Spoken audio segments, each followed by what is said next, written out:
Check. There we go. Okay. How's everybody doing? Probably have to get a light on in here because we've had a dark day. There we go. Okay. Checking out the chat quick. Vasquez stays out of social media. He's just better than us. I see how it is. He's not like all the rest of us plebeians on social media.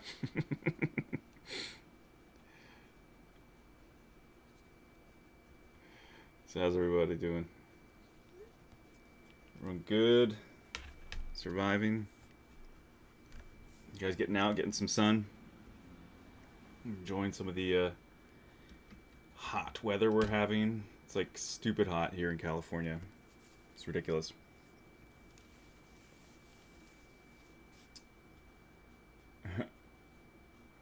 Castro. 1, 2, 3, go. Nice. Well, it's good to see some of the regulars are back. Texas. It's all I got. Son, nice. How is Texas? I've been thinking, like, if I have to leave California, if that has to happen, just because of shitty politics and just, like, I haven't lost power yet, thank God. So if the stream cuts out, it might be because they cut out power, but I haven't lost any power yet. So they haven't cut out any of the power here toward, like, Manhattan Beach, Hermosa Beach.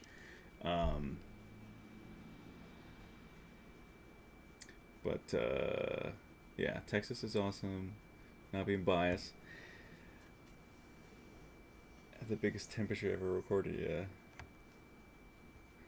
yeah. So no, I'm good, yeah. 90s in Indiana, yeah, I guess the whole country is just having a huge heat wave. Parts feel like Cali, Austin, yeah. Yeah, I mean, it's like, I don't... See, I don't... I'm less politically correct, so I'm more center-right than center-left as far as politics go. So, like, I like the conservative aspect of California, but I know it has a mixture of politics and different thinking, of course. But it still leans more conservative. It's probably the most conservative, one of the most conservative states in the country. And for that, I'm kind of almost like intrigued by that. You know, I would kind of like to see that. I grew up in Pennsylvania, which is very much a blue state. You know, it's been for a long time.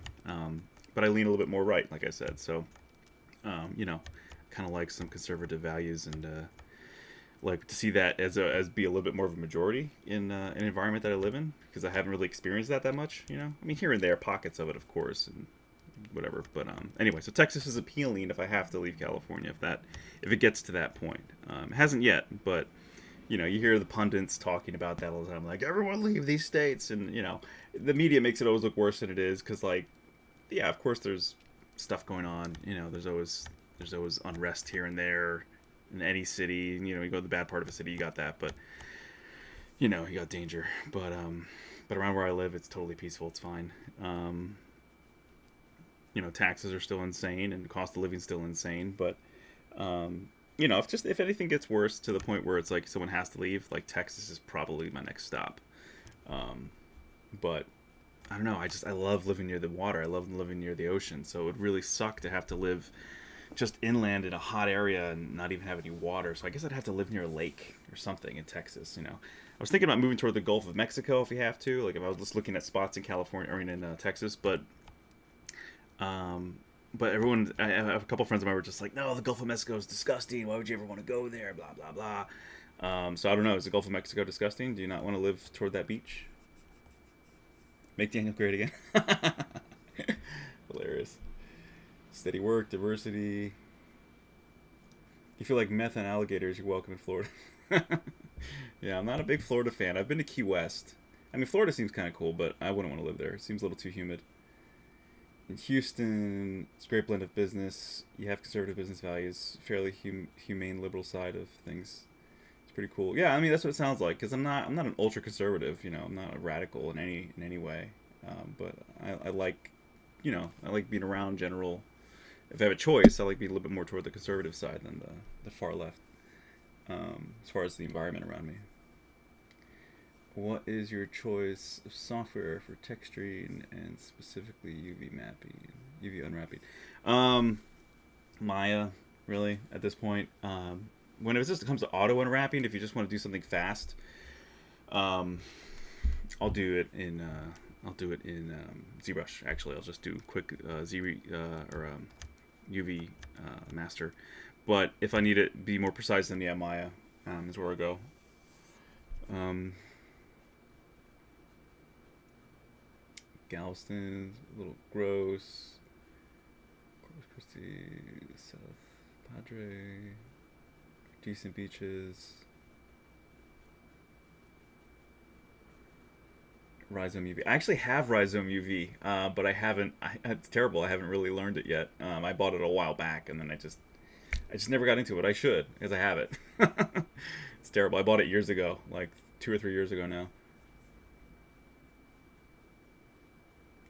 I know it looks really good. That's why I bought it, and I just have it. I should get in there because it seems like you just got to learn a few things, and then you can just like kill it with UVs in there. Come with diplomatic immunity. I wish, I wish it came with diplomatic immunity, but so far they don't seem to care where your politics are. So thank God.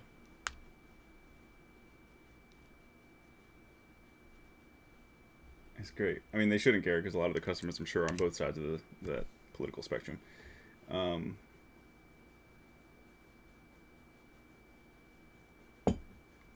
Austin has great water spot, lakes and rivers that flow through it. Very chill, laid back, creative, artistic vibe with young demographics. Tech industry, very cool. Yeah, I've heard a lot of good things about Austin. Yeah, I'm curious. I'm curious about Austin, Dallas, Houston, and anywhere else I don't know about because those are the major cities I know about in Texas. One of the best softwares on earth for UV. All right, I'll have to start using it then because it's terrible. I'm sitting on it and I'm not using it. Hardly takes 2 hours to get a hold of the interface and you're good to go. Cool. It's chocolate milk or tea? No, it's almond milk, a little bit of chocolate almond milk, but mostly it's that. It's a lot. I made myself a latte. It's coffee. It's coffee with a little bit of vanilla and chocolate almond milk mixed in there, so I can keep adding the pounds. Oh, I feel so fat. I've been. It's just like, man, after getting really sick at the beginning of the year and then injured my leg in July, and now just trying to. My leg is almost fully better. It's still. I've been trying to work out at least the upper body, but man, it's like I still feel like I'm just. Bleh. It's turning into Jabba the Hutt over here. You gotta up the ante and decrease the any sugar and carbs. I guess I don't know. Everyone needs carbs though. You need carbs to have energy. Just gotta work it out. All right. I'm determined to make some serious progress on this thing. I just want to get going. I want to get done with this thing. Really, I want to be done with it because I'm not sick of it yet, but I'm getting there. I'm getting tired of this piece. I really need to just finish it off. And get on some other more exciting stuff that's maybe a little faster turnaround. This has been going for a while, and I'm honestly getting tired of it. I've got to finish up the environment, then just get to anatomy and just tightening everything up on them. And I got to redo her hair, of course. That's a big thing. I've been thinking about different ways to use a cloth stem tech to do that too, and see if I can find a nice happy medium between hand sculpting it and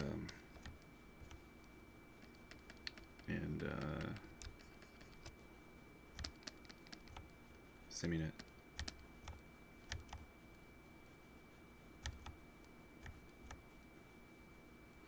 But yeah, I do love a lot of the way these folds move and the way things look here. It's coming together. Just gonna have to thicken all this stuff up then and make sure it looks good for printing.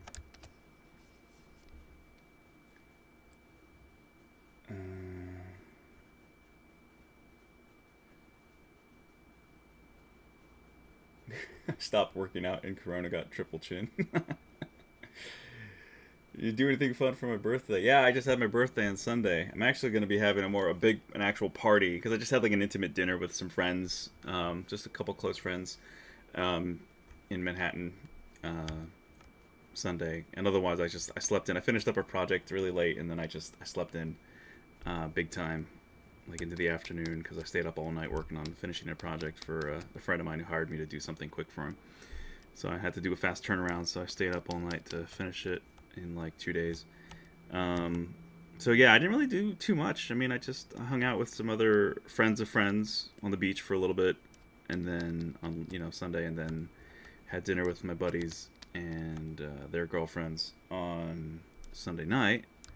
It's a great restaurant, and Fishing with Dynamite place is awesome. If you're ever in Manhattan Beach, you want great seafood, just amazing food, go to Fishing with Dynamite. It's awesome. So yeah, we ate there, and then had a laugh, had a drink or two, and cracked up, and then yeah, and my friend drove me home, and I passed out. I crashed, but it was good. It was fun. It was nice just to catch up with some old friends and laugh and just feel normal, for a minute. It was beautiful outdoor seating, and it was a super hot day, so it was really perfect at night because it was really warm, but it wasn't like you weren't sweating. It was gorgeous.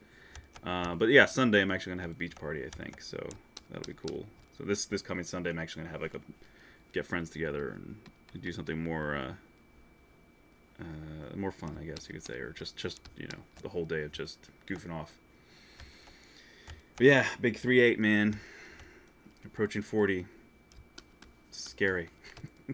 Now it's funny. I was talking with a buddy of mine about this yesterday. It was like I feel like people like around my age and getting into their 40s. There's a lot of people who look a lot younger than 40-year-olds.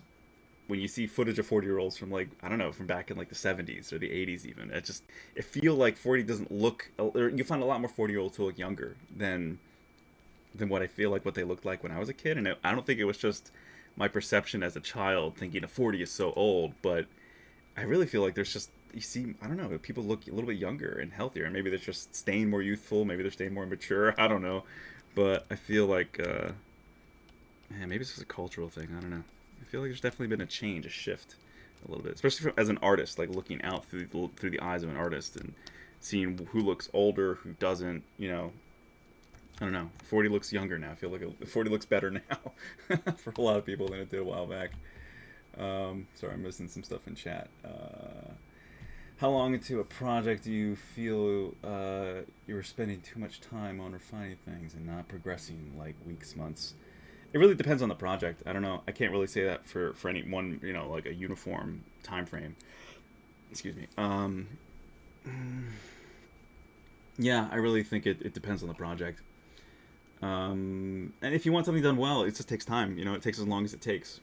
It's the other thing. It's like I only work on these primarily when I'm streaming. So in that case, it's not like it's that much time. But I think just feeling like obligated to have to work on it at a certain time, and then I did a little bit of work on it here and there off stream, but almost none, like very little. And usually, I think whenever I've done stream work on it off stream, it's just maybe like either the day before or like a few hours before. But it wasn't much. So. But yeah, I don't know. I mean, it depends on the project. If it's hired, you have a deadline. You just gotta kill yourself until you get it done, or just work consistently to get it done in time. But if it's like a personal piece, it's a personal piece, so you just work on it until you're happy with it, right? Or you just work on it until you're bored, and then you move on to something else, and then eventually come back around to it, which is what I've done with some things. Like over the course of, I work on something for a few weeks or months, and then I get bored of it, put it on the back burner, and then I don't touch it for maybe months or years even. So it really depends. It depends how much you love that object too. Meaning that if you don't care that much, sometimes you'll just finish it off to a point and just say, it's good enough. Other times, if you really care about it, you'll just work on it, not be happy with it, get frustrated, let it go, come back to it months later, work on it, and eventually something is a caveat that sort of forces you to finish it, So there's that. So there's sort of the danger, I guess, of having that luxury of no time limit, where then you can just kind of get lazy sort of with it, or like lackadaisical with it. You're not really just pummeling forward 5 days a week or 7 days a week and just annihilating it. You're easily you allow yourself to as easily be distracted or move on to something else. That's just being honest. If we're all being real, that's what happens with me when I have personal pieces that I would like to finish, but my body or my brain is just tired of it, and I just need to do something else or just focus on other work. Or if you have an interest for it, it's always how it goes, right? You want to do something, but then something else comes along and takes you away from that. And then when you have free time, you almost don't want to do that because you're burned out from working on a professional piece. So then you just want to go do something brainless or something completely different or just indulgent and fun. And so then you have this struggle between you of like having this intellectual desire to get something done, but your physical and emotional state is like, I need a break. And so there's always that kind of war. Um, I mean, it's the other thing too. I think it's like, if money wasn't an object, if we didn't all have to work other projects that we're typically not very enthusiastic about, or at least not in love with, it's just a paycheck, really. If you're just being honest, like if you have to work on those projects, and then that kills your day, like most studio work, you go into a job, you go into work, you do your modeling or whatever you have to do for your gig, and then you go home, you're tired. You've exhausted a lot of mental energy, and that just drains you. And you get home, and you're like, intellectually and mentally, I want to do this, but physically, my body is just saying, like, I need a break. I am exhausted. I need a distraction. I need some pleasure, some fun, not just more like focus, intensity, and work. That kind of gets to you after a while. It really drains you. And it's amazing how just sitting here, turning it into a little just turning into this ZBrush monster. Just work here at the desk and curl into a ball. I mean, it kills you after a while, man. It's like you hold all this stress in your shoulders and your neck, and it's like you got to go see a masseuse. It's horrible. I mean, it could be. I'm just joking, but yeah, you do get that whole like tension, and then you use like the back of your neck is sore in your head, and you're just like, I need something that doesn't keep me like in this sort of hunched over. You like consciously have to. I need to get a better chair. That's the other thing. I really need to get a better chair. It's been on my to buy list for a while, but something helps you keep good posture, and I have a standing desk right now. I'm sitting actually, just because I want to relax. I was walking my pup, and that's my issue with my dog right now, is that he is arthritic and he gets kind of tired. So he's a mixture of, he gets arthritic and he gets sassy, where he doesn't want to walk in a certain direction. So it's just like, screw you, man. I'm just gonna lay down here and just be like, whatever. So then I got to carry his ass home. I know he's done. He's peed out. He can't do any more business because he tries and nothing else comes out or whatever. And he's done. He's just chilling. He's just having fun. And it's like, maybe he went out for like 30-40 minutes already. I'm like, dude, it's almost an hour. We got to go home. So I always wind up carrying him, and it's like about 40 pounds or so. So I'm carrying my arms in an L shape, carrying this 40-pound gelatinous dog, for at least a block or two. You get pretty tired, you're just like, ah.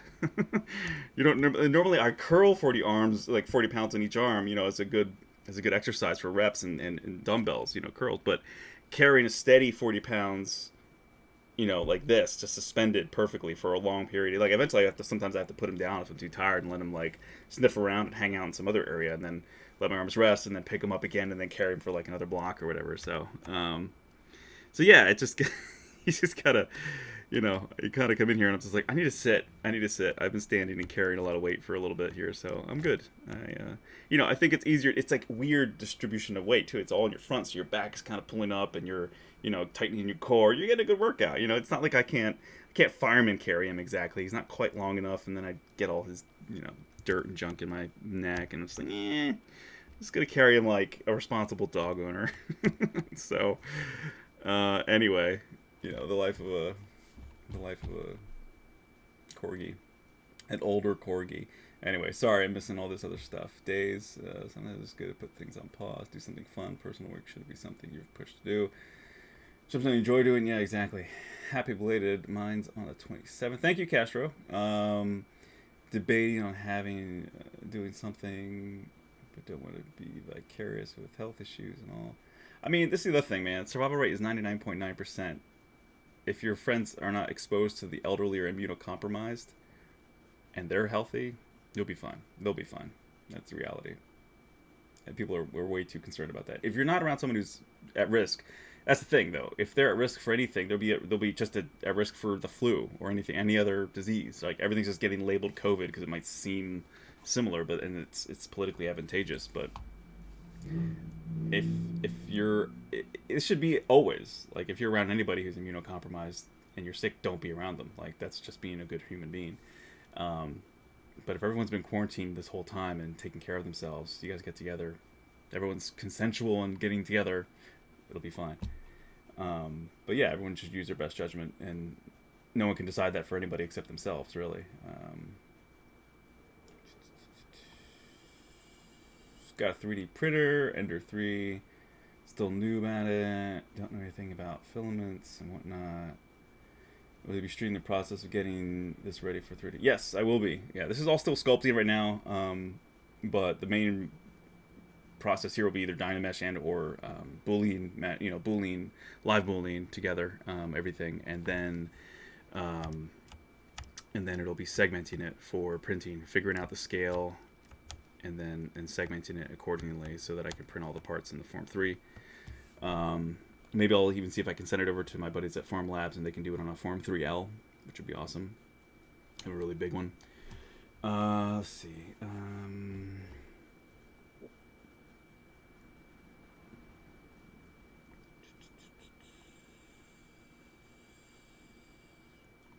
Cheers to you and your birthday. Go to hell. I turned 40 in 19 days. I think of 40 of Tom Selleck or something. We don't look anything like... Exactly, right? Yeah, I think 40 is like... 40 looks so much younger now than I think it did back in like the 80s and 70s and prior. Just I think, I don't know, maybe we're generally healthier, or maybe all the preservatives in our food are like preserving our bodies.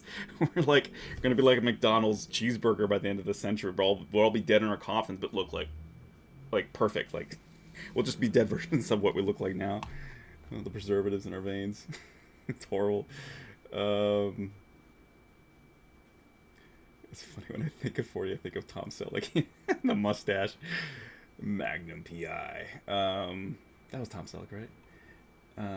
Yeah, it was Magnum PI was Tom Selleck, and then Don, what's his name, was on Don Knotts was Miami Vice, right? I was a little young for that stuff, but I still remember seeing them. I think my parents watched them or something. Anyway, or relatives. 44 here, but I try to act like a 2-year-old. Nice. Dude, you gotta maintain a sense of humor, man, right? My friend and I were talking about that in her stream the other night. It's like, aging is mandatory, but growing old is optional, right? You gotta have some fun. When did you first start using ZBrush? I got into 3D, or get into the 3D industry, 25, and got started with 3D a year ago. When did I get started in ZBrush? I got started using ZBrush like for fun, like 2012, I think. 2011, I started messing around with it, but I didn't get serious until like 2013, I believe. 2013, 2014. And took 2 courses online. By the end of the second course, they offered me a job working with them at ZBrush Workshops at the time, helping be a moderator and whatever, assistant to the masters like Paul Gabry and whatnot. So that really helped me learn fast because I was at the feet digitally of all these incredibly super skilled, talented artists. So that really helped me accelerate rather quickly. Sorry, I'll get back to sculpting in a second. Just want to catch up on the chat quick.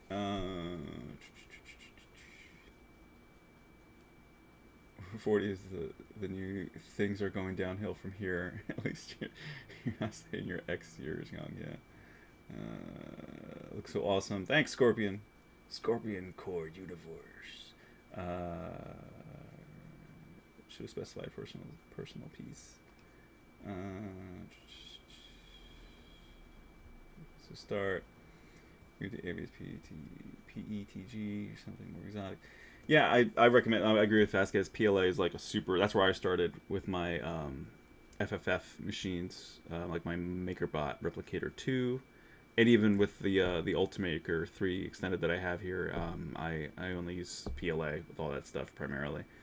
I should experiment more, but every time I tried using other filaments with my MakerBot, it always got clogged. It always would have temperature issues, and maybe because I got it really early, like when it first came out.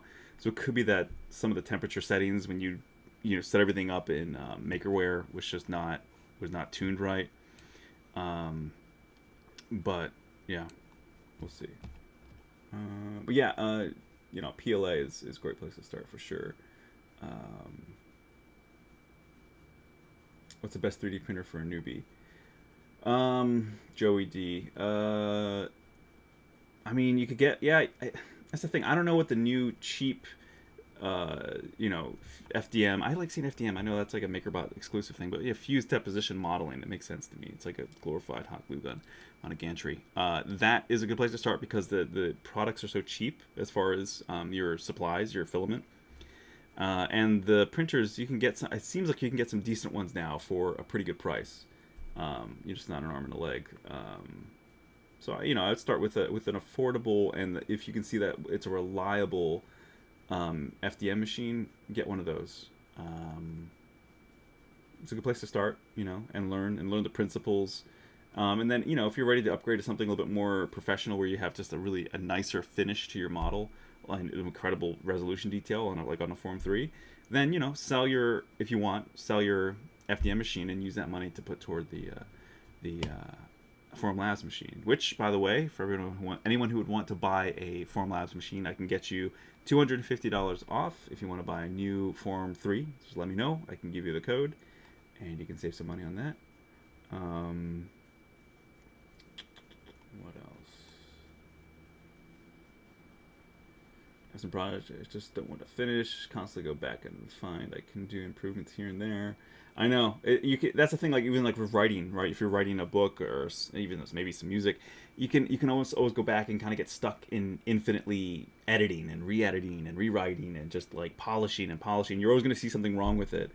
It's good to sometimes step away, like take a day or two and just don't even look at whatever you've been working on, and then come back and revisit it, and or maybe get some third eyes on it, right? Get another pair of eyes, a friend that you trust who would be honest and objective with you and say, you know, if they again, be careful who you ask, because some people will always find something wrong to complain about, and they'll always be like, well, this is wrong, and they can nitpick, and it's like, dude, you got to reach that point where you're, you know, artistically mature enough to know it's good enough. Like we can always see flaws in our work, and I think we'll always find problems, but once you know, fix the major ones, you know, on certain pieces, it's just time to get it out the door, you know, because it is better to do a bit more than to do less and just have like a few perfect pieces, you know. Not that you should be showing all the ones you do, I think, but it's just more practice is good, right? It shows that the people who do more, but that's also not to say that if you have a masterpiece in mind, not to just take as much time as you want to finish it. I mean, it's, you know, it's individual, but they found in general, I know a lot of studies have shown, like the people who practiced more and just did more crappy drawings or whatever were better artists down the road than people who, you know, would just spend all the time on one and making it like perfect and, you know, focusing on all these little things. It's there's a big difference there. So keep that in mind. What else? Current character on and off for like 4 months. Can't move on from it because it's too close to finishing it. But I technically started it 2016, but restarted. Yeah, I hear you on that. You're gonna be printing everything. Like if a hinge breaks, you're going to 3D print one. Isn't it worth the cost otherwise? Yeah, it depends. Poor guy. Extra Vice. I'm currently using PLA. Don't think I'll ever use ABS because I'm printing on my dorm. It sounds complicated though.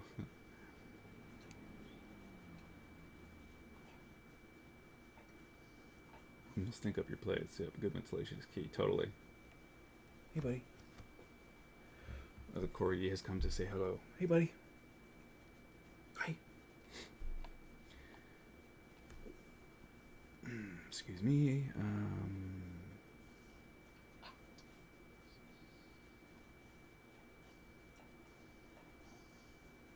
Scorpion, I got a question. How do you force yourself to get your work done in ZBrush? Streaming helps. You have to enjoy what you're working on, man. If you're having to force yourself to do everything all the time, then it's not good. You have to want it. That's for sure. You have to have a desire to progress on whatever you're working on. You know, these are slow because I only do them on stream, like I said.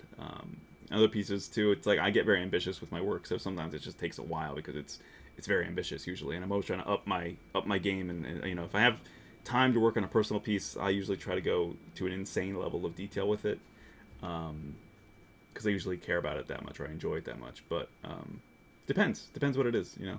But yeah, I mean, you shouldn't be forcing yourself so much if you really just, if you know, you should want it. You should want to be doing it. Otherwise, maybe it's not quite your medium. You know, maybe you should find another program or another, you know, area to another venue for your creative urges, perhaps. Um, or just drink some coffee, man, and just sit yourself down, get away from distractions, and just say, I'm going to do this. Just force yourself. And then once you've that's the thing. A lot of creatives don't realize too, and I've seen a lot of professionals who are very accomplished say this too. Sometimes you just have to force yourself to start, and once you start to enjoy it. It's like it's almost like the whole phrase of the fear of pain is always worse than the actual, you know, execution experience of it.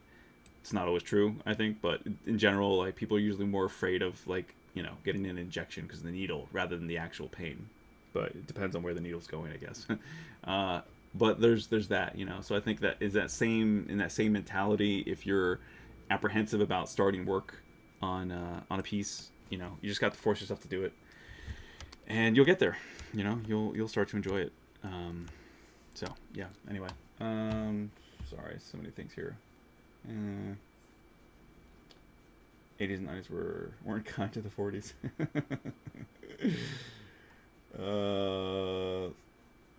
Is Andy Griffith Show and Johnson? Oh yeah, Don. That's right, Don Johnson. Don. See, that's how old I am. Don Johnson was on Miami Vice. Thank you, Castro. Getting my celebrity names all confused. God no. That's hilarious. Started in 2000 on 3ds Max. Only recently made the change over to ZBrush. Glad I did. Yeah, man. TT. I know a lot of people who like 3ds Max, and but it has some great tools apparently. But its interface is just so weird for me. I can deal with ZBrush. I can deal with Maya. Probably gonna have to deal with Blender eventually. But 3ds Max's interface is just so weird to me. I don't like it. It doesn't really make sense. So you got in the ZBrush workshops just for a course? World-class positive attitude. I got into ZBrush workshops through 2 courses, and I became friends with one of the chief moderators there. We actually lived in we turned out we grew up in the same area. We didn't even know it until later. We started talking about it. So, but he lived in Florida by the time we started working together. But yeah, I worked there for like a year or so. And then I migrated from there to work with the Stan Winston School of Character Arts. So I worked with Stan Winston's son, Matt Winston, and his brother-in-law, Eric. And I helped them like create their curriculums, the foundation for the original first couple courses. And yeah, it was a cool experience. And then from there, I eventually moved out to California. I was still living in Pennsylvania at the time. And yeah, I made some pretty good jumps. I have a colleague who does that. It will be like the hair looks uniform, and one curls right side of the head. Yeah. Bro, do you even 3D? He was back to the web dev. Steven, thank you. My work is awesome. Thanks, Scorpion. Appreciate it.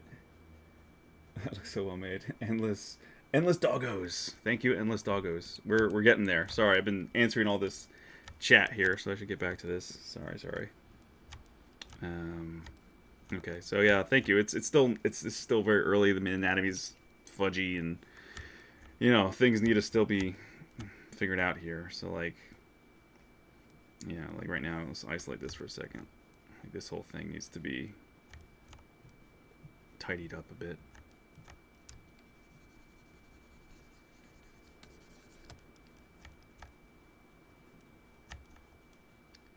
So like this whole section, what is that connected to? Is that it's just buried under there? Yeah.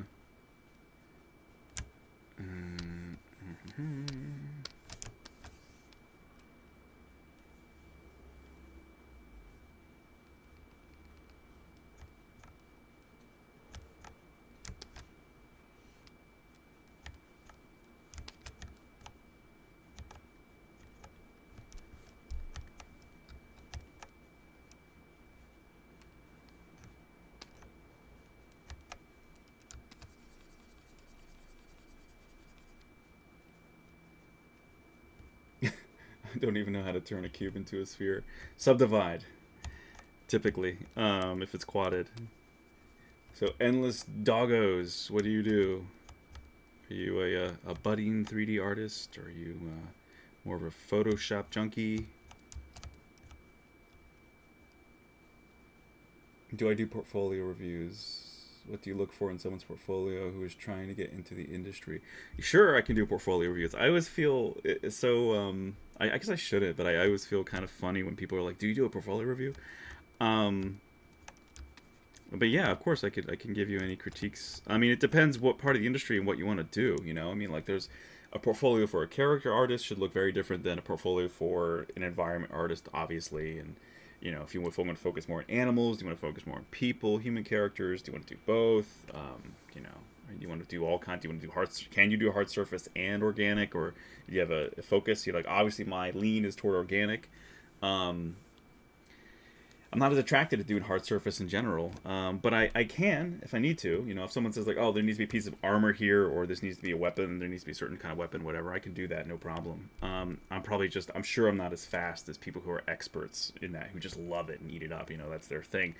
But so that's a question. It's like, what do you want to do? Where do you want to focus your creative energy? So that's something that it's a question. But yeah, I mean, if you want to send me your portfolio, sure, I can give you I'm sure I can give you some pointers if you like. Yeah, I mean, sure, I can do that. Don't know how to do anything related to art. Okay. Endless doggos. Are you a big dog fan? I'm assuming a big puppy fan. Let's say for collectibles industry. Okay. So yeah, then you want to be your collectibles. You want to at least have some things printed. I think it'd be nice to see some of your work like physically 3D printed, because that's what collectibles is knowing how to prepare something for 3D printing. Really, that's really what it comes down to most of the time. Yeah, I'm a dog fan, big time. Yeah, nice. Yeah, I have a corgi, so I'm a pretty big dog fan too. Huge corgi fan, obviously, but I love dogs. Good anatomy and good breakdowns. Modeling is really good plus. Yeah, molding is really good plus. Yeah. For collectibles, I mean, again, the collectibles industry. I'm assuming like superheroes is like a big thing then for you. Characters.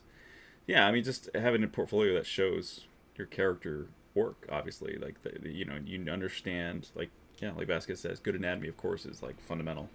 Um, Good poses, you want to have some really dynamic poses. I always try to create pieces that really make people feel something and that have some sort of energy, whether it's like it's motion, movement, a strong emotional reaction is what you want from people. You don't want people to just be like, it's forgettable. You want them to feel something when they see your work, right? And to really engage with it in some way. So I think having an understanding of how to emotionally engage someone visually is important. And that sounds very, whatever, ethereal. But I think it's a valid statement. And I say ethereal because it's like that'll probably mean something different to everybody, but that's a thing. It's like how you communicate, and how you create. That should be unique to you. We all have our own take. And just as we all cry differently, we all laugh differently, how we express an event or an emotion, how we express our design and show an event should be unique to us too, I think, and not just copying other people. Of course, there's certain general rules which are global, which is like, if you want to portray, I don't know, an action sequence, there's certain angles that you should go for and certain poses that are more, that make more sense and blah blah blah. But still, it's I think too many people. There's too many a little too much consistency in my opinion in the superhero collectible area. I feel like people need to start doing more. I mean, there's a lot of other diversity out there too, but I just feel like we can as an industry, you can still push things pretty far, and it still feels kind of like it's only starting to really kind of change a bit. And then as soon as like everybody models like I saw like it was a great Iron Man statue, and they had like all this clear frosted plastic as he was like his rockets were boosting him out. And then like after that came out, or after a couple something whatever inspired that, then you see all these other superheroes, or all these other characters doing some of the same stuff with like sort of what I'm doing, except this wasn't based on that. I was just trying to figure a way to like create something that would hold up the character. But so many characters that have like rocket boosters or just whatever, they would always create all this, put the LEDs in there and make it look like fiery kind of ball of clouds. And so yeah, I just feel like there is a lot of as they say, like steal, the best artists steal. Like there's a lot of like copying, and it just kind of gets old quick for me anyway, because I'm more of somebody who tries to seek some sort of novelty. I mean, I get more impressed by um, ideas that seem original. I mean, I know there's no original idea and all that cliche. But you know what I mean. Like as far as originality can go, I'm always more impressed when I see something very novel, something I feel like I haven't seen before, haven't seen it done well, or done that well, or done in that way. So that's the other thing I would look for in someone's portfolio. If you really want to get in the industry, you got to impress people, right? You've got to create content that really is shocking, right? In a good way, in a positive way. You want people to be pleasantly surprised. You want people to be stunned. You really want to wow them. So that's what you got to do. And so you got to think creatively. You got to think like a storyteller. What would be most impressive for whatever character or scene that you're trying to create? You've got to make sure that it's something that just really blows people away. They're just like, holy shit, that's amazing. um, and that comes to both the quality of the sculpt, but then on top of that, it's the pose and yeah, the energy it's showing. So you can get a great looking face, but then the pose is the other thing. The action, whatever's happening. Just don't create static meshes. Or even just when it's just like a really well rendered head, or face. And those are great. I mean, like I have some friends who do amazing work on that stuff. Like everyone knows Chris Costa. His work is incredible. I'll never detract the quality of it or the life that he brings to them. It looks, so many of them feel like they are alive, or like their photos. But I also kind of like, not that he's an exceptional artist. But in general, I see other people copying him or doing it, and when it's just a face, a lot of times I still acknowledge the artistry and the beauty of it. But I would love to see his level of quality applied to a dynamic pose too, right? Or to a whole scene in some ways. And I see so many artists just do heads, or just do like a bust or whatever, and it's cool, but it's been done. So like, when you just see like photoreal head after photoreal head after photoreal head in like ArtStation or ZBrush Top Row, kind of gets, to me, it gets kind of boring. It's like, all right, I've seen humans before. I've seen people. I look in the mirror every day. We see people on the street all the time. It's like I get tired of people. It's like it's rare for me to do a lot of human characters. I mean, I've done some, and I've done some prominent ones for different brands, but I do it because it's work. It's a job. I'm not really like enthused about doing human characters generally, unless it's like this. It's like unless it's creatures, characters that a character specifically that I like, and I'm not really big into superheroes, so it's like all of them kind of like, like I've said before, like Iron Man's probably a favorite, Batman's a favorite from like Marvel and DC. Everyone else, don't really care. And even them, I'm just like, they're fine, whatever. It's so played out. It's just so overdone. Anyway, sorry, don't mean to complain, but yeah.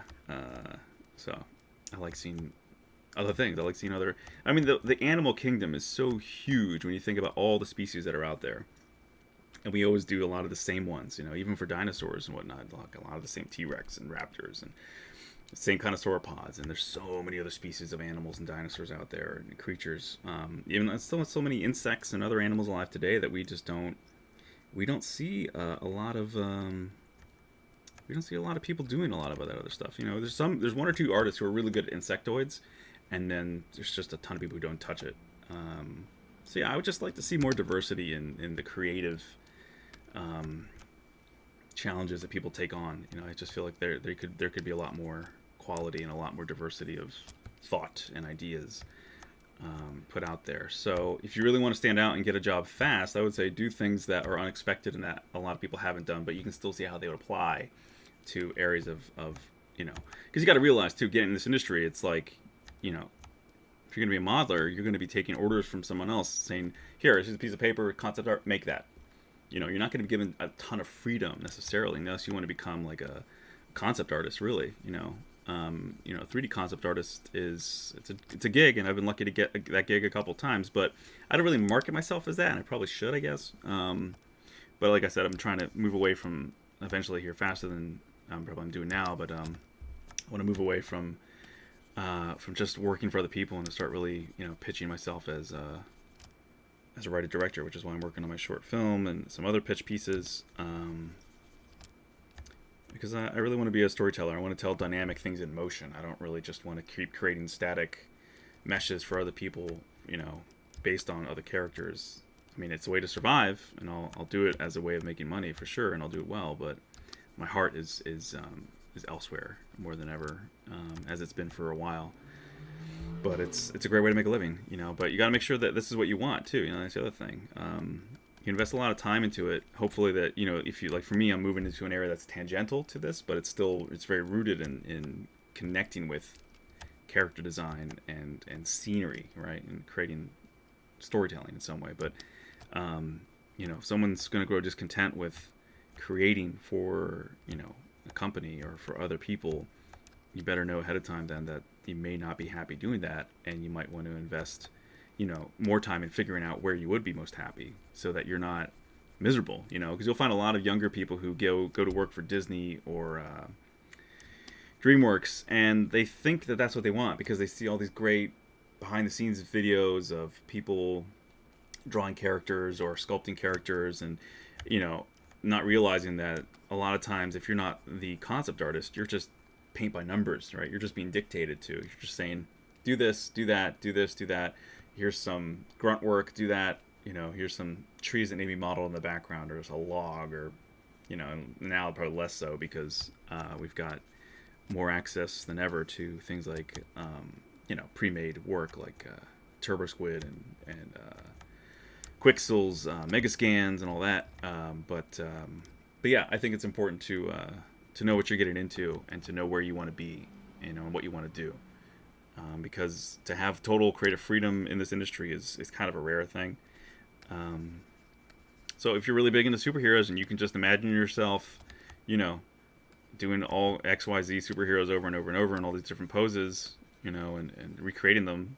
Sometimes you have to recreate, some people wound up being the Iron Man guy or the Batman guy or whatever, and they have to redo that same character from scratch, or from nearly from scratch, multiple times within a year or within a few months or a couple years, So you better really love that character or really love just, taking orders, just being real, because that's for me, that's a struggle.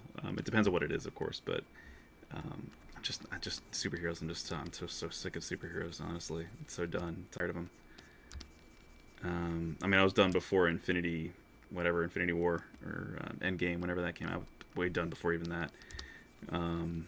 They're enjoyable. They're fine, whatever. But it just feels too like they're just so, they're just so safe, and yeah, I prefer a good hard rated R where there's high stakes and characters die and it's like legit. I'm a little bit. If I had to choose action films now as opposed to like when Marvel first started, like now I'm just sick of all the Marvel stuff. So it's like I'm more of a fan of like John Wick or things like The Matrix. I just prefer some really high stakes, high action, dark, fun, exciting, violent, whatever. Just more, just a little bit more mature, a little bit more for adults, rather than for like teenagers and kids kind of stuff. But whatever. I think it's like a variety. That's a thing that that we all crave. I think is a balance and variety. And it just feels like we've been just getting pummeled with year after year after year after year with just superhero movies, and I've been so sick of them for a while. Anyway, sorry, I'm missing a bunch of stuff here.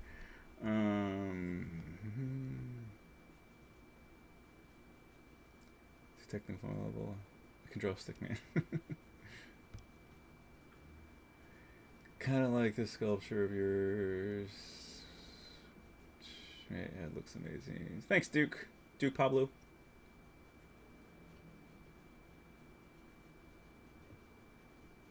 Giant foam props, yeah. Inclined to realism. Those like things a bit stylized, yeah. I hear you.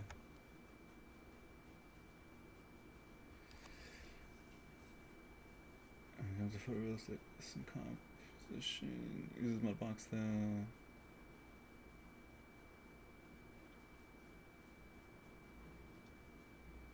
how do you create something completely new people can relate to? It's a pretty interesting topic. Because I've seen like 50 versions of Alien, 50 versions of Iron Man, Spider Man, whatnot. Exactly. Jesus GDZ, thank you. Yeah, sorry to belliger the point. I know I'm probably just boring some people. Yeah, I mean, how do you create something that's completely original? I guess you gotta, it's. I know. I was gonna say there's no original ideas. I know. But in general, creating something that's novel, creating something that's unique and that feels original or very unique and different. I mean, how do you get there? That's usually it's always random. I think it's always a random inspiration that touches somebody or gives you a spark of inspiration.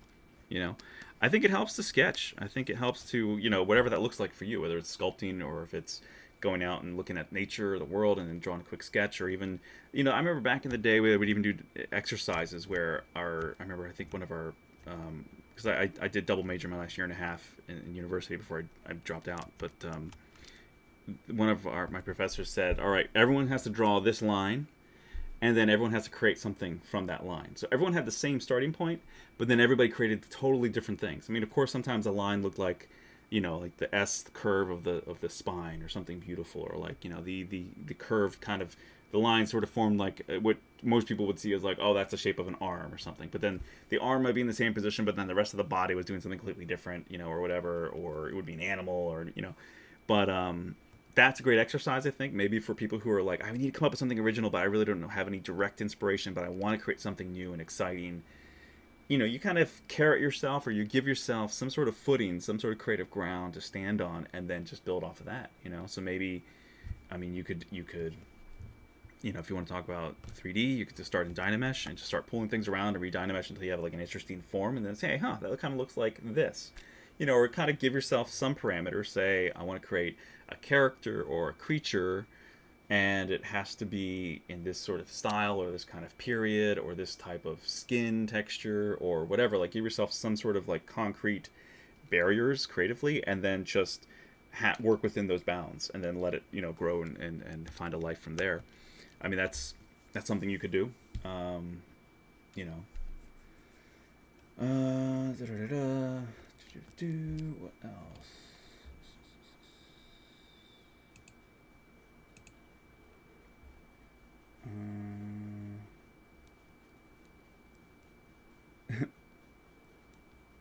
Alien wear kimono.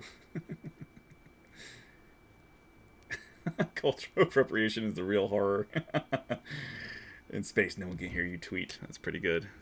That's pretty good. Hilarious. It's still Alien. Yeah, exactly. So don't do the same characters that everyone's been doing like a bazillion times to death. To something else. Create your own creature, a character. Like maybe don't make an alien, like something that is extraterrestrial. Make a mutation of an animal that lives here on Earth already, right? Like try something like that.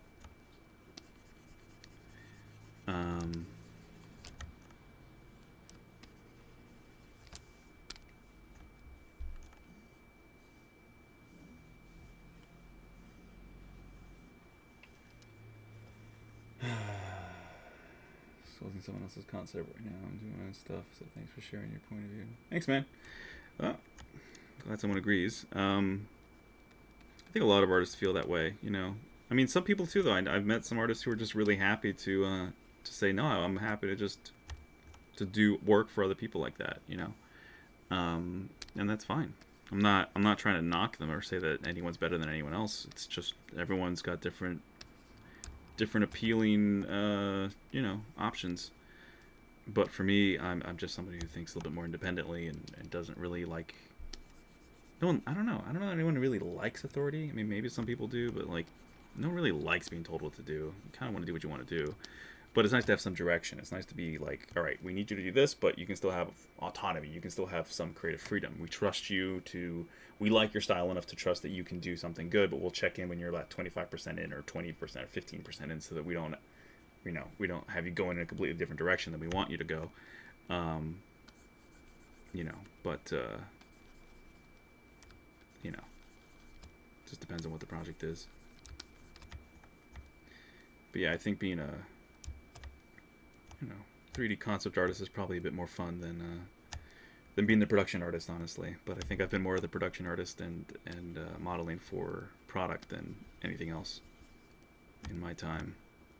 Um, so yeah, maybe it's just time that I start, marketing myself a bit more in a different direction. And in the meantime, between now and whenever I get my short done and whatnot.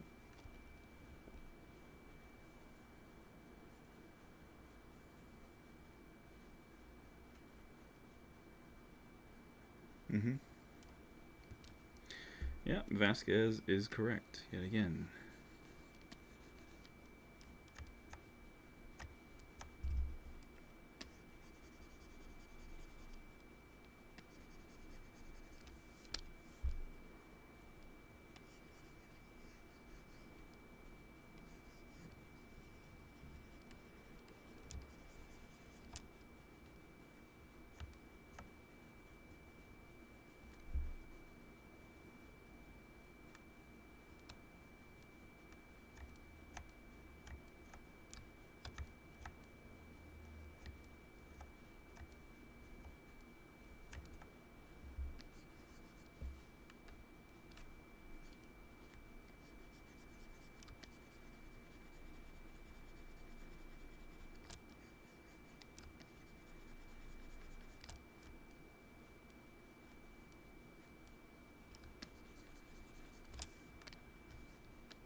Howdy.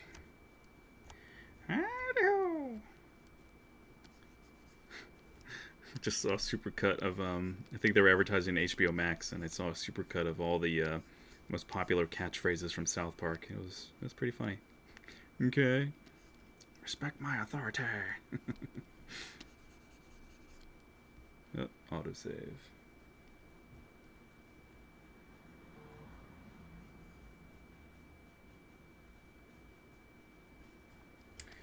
Jesus G, yes, I will be printing this on SLA on my Form 3. And probably on my Form 2 as well, just to keep things going quickly. I might do the base, the base elements on the Form 2, and then, or certain elements that don't need as much detail on the Form 2, and then the main detail parts of the body on the Form 3. What up, April?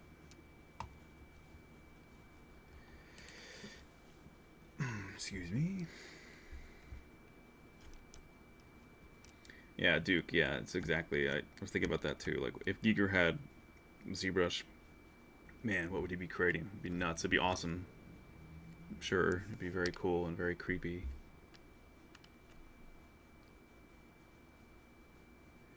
The Form Soft is just it's sort of like an in between of the standard and inflate a bit, but it keeps the underlying structure of detail. So, for instance, if I were to do that, and these aren't the most detailed wings, but so if I add a Form Soft, it kind of keeps the form there, but lets you add, it, sort of build it up a bit.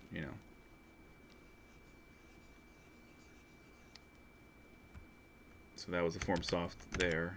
So I did the same thing though with a standard brush. Similar, but just not as harsh.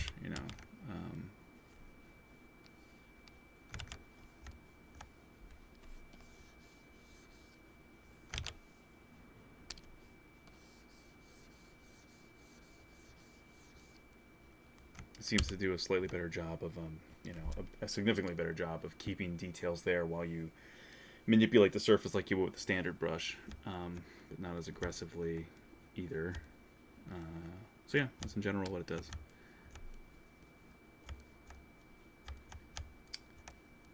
So yeah, sometimes it's just a slower way of building up layers sometimes too, and I use it that way too, where it's just like kind of like what's there, and then I kind of want to see what happens if I just build on it, but it's not so aggressive. You kind of get something similar if you were using the standard brush and turn down the intensity a bit, but it's not exactly the same.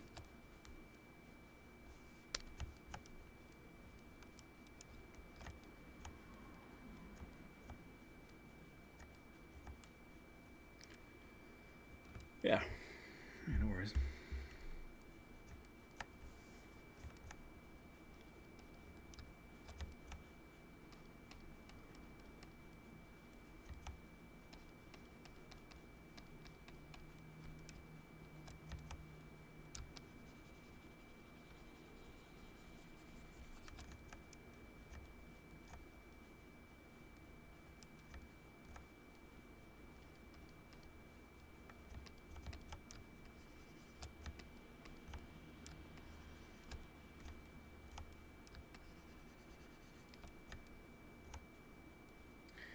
was my next project after Cupid? Well, I mean, I have a couple other things going on simultaneously. Um, I've been finishing up this guy to show you something different. It's getting really close. But this is the shield for the boy in The Last Guardian. So this was something that I've been working on and off. I started this on stream a while back, and then I went and kind of revised the whole thing.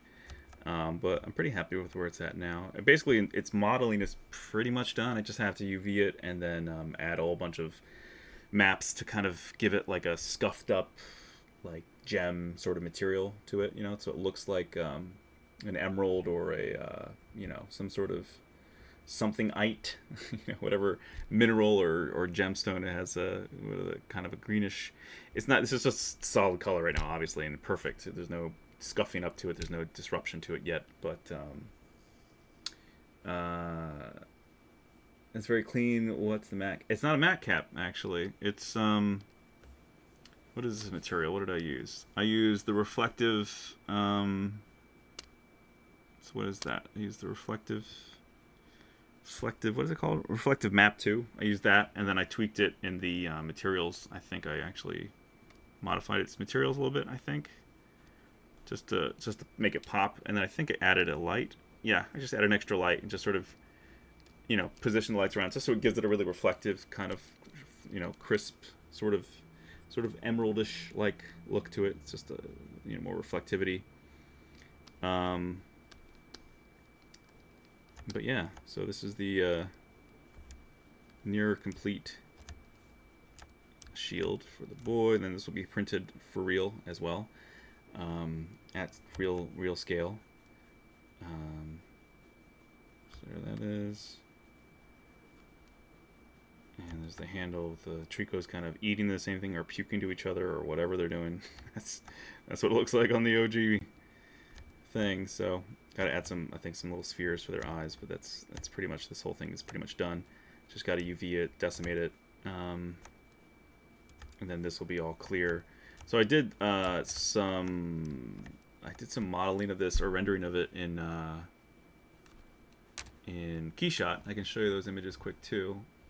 It was just a quick like test render without any texture maps, just solid materials added. But it still turned out pretty cool. Just find it for you quick. Where is this?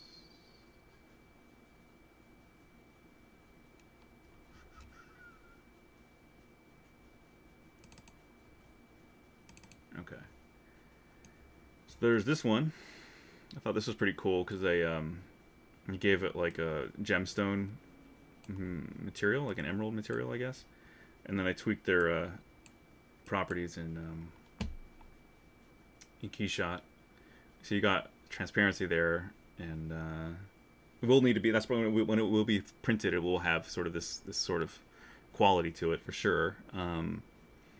So scuffing it up and then maybe adding like a frosting, kind of like just a clouding sort of amount of paint, and maybe adding some airbrushed dots here and there to make it look like it has a bit thicker and or denser, more solid materials in between, because that's kind of how it looks in the game. Again, I'm just going to put this up to camera, so it's still going to be not the biggest thing, but this is from the game, so this is the actual shield. So it kind of has like a mottled, kind of like speckled sort of look to it, patchy, but like, and little crevices are filled with some dirt and whatnot a little bit. It has a little dirtiness to it here and there. So, I'll be adding all that in maps and paint in real life. That's the side view, and then you got the sort of the front view where it's like a lens. Really, it's this extremely reflective, clear lens. So that's really all it is.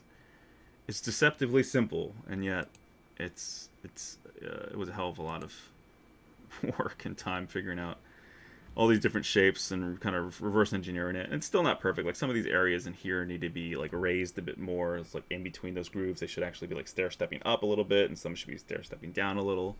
And I could probably still tackle that because that's relatively easy. Just mask those areas and just raise them up a little bit, or mask fade and then let it kind of like pull up a little bit. But this is more technical. This is more in the line of hard surface in a sense because you've got to be like everything's got to be uniform and circular. So everything that's being raised or manipulated all has to be extremely controlled and extremely uniformed within every level so that nothing is getting warped or weird. There's going to be minor fluctuations with scratching up and aging it kind of and beating it up a little bit on the inside here. But yeah, so that's one project I've been working on. So it's sort of a simultaneous thing. The other one I'm still finishing up. It's terrible, but it's been one thing after another. Finishing up the kid for my beta work for the beta when it was active. So this is gonna be the kid, the boy from The Last Guardian, and the shield's actually going to be in his right hand. I've got to actually change that pose because while I was finishing this up, I was also finishing up the shield, and I thought, well, what the hell, I should give him the shield and have him holding that, and then he'll be in an environment which will all be in Unreal, and so he's pretty much done for this. I'm going to redo him even better for the actual short, but this is just a fast quote unquote version of him for showing off the cloth sim abilities. So I can zoom in on the face here for a sec. It's a bit dirty, and it's still, again, it's just, this was quickly done, so don't judge too harshly. As far as like texturing and whatnot, I mean, it's definitely got to be improved, but just for because again, the showcase here is not so much the modeling of the kid as it is more so the clothing and whatnot, which took a while to get everything looking the way I wanted it to and get it to look good, but yeah, I would say it's pretty close to done for this version, but it'll be even higher level of detail and more because I really feel like the textures are just kind of speckled on there. They don't really sit too well with the skin, and I've got to rework all that, but that's again not the focal point. But this is just a quick and dirty thing for getting this done. I'll put even more effort into this, of course, when he's going to be in the short. But yeah, so this is something that I've been slaving over here and there. But yeah, I was able to get some pretty good results in here. Hands row is a challenge, and like that area needs to be fixed a little bit. There's still, it's not at all perfect by any means, but again, it's like good enough, I think, for what I'm trying to do, just to show off some of the cloth and whatnot. And there'll be some sashes and flags and some other stuff in the background to really kind of show off the whole cloth ability that we've got now in ZBrush. Other than that, I've been working on this. This is another new 3D printed piece that's not really new. I've been saying I've been working on it, or would work on it for a while.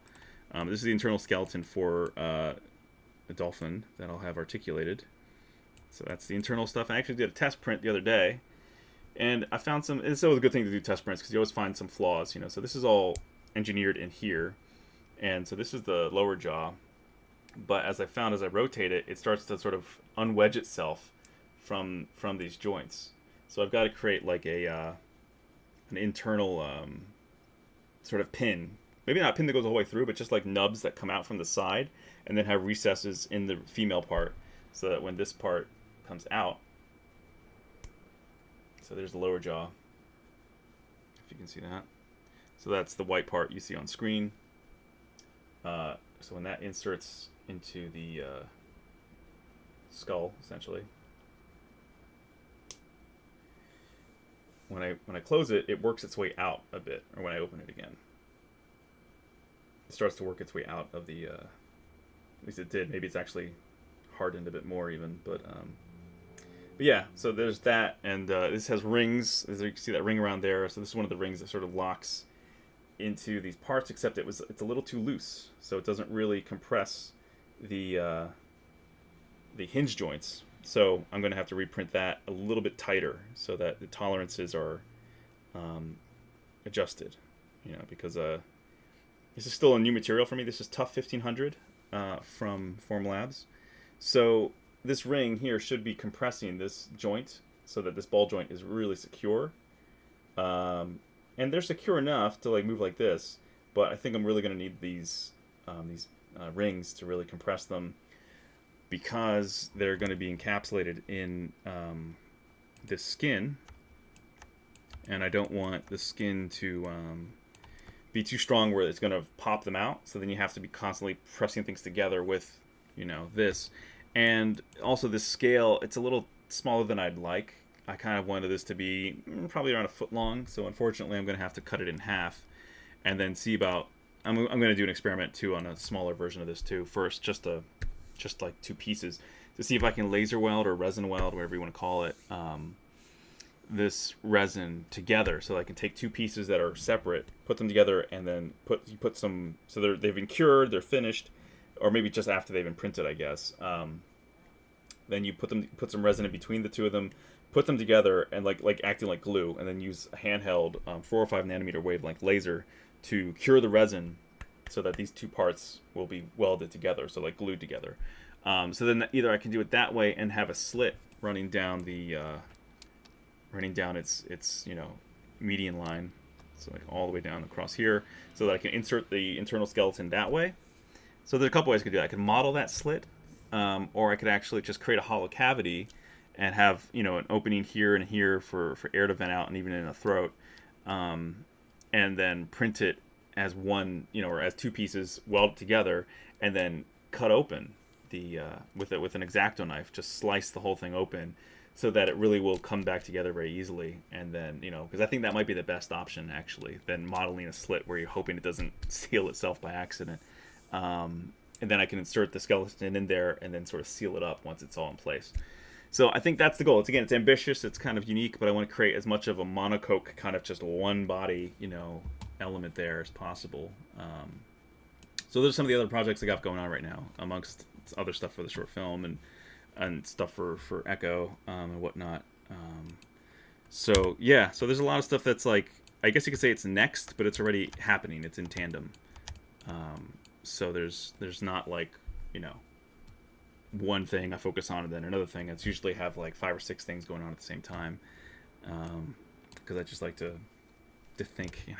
I think a lot about different things, and so it's hard for me to stay focused on one project and not feel like, well, if I don't get this started now, it's never going to get done, or it's never going to happen. I have to just some days where it's like I should be finishing this, but I'm like, God damn it, I really want to start this, or I need to.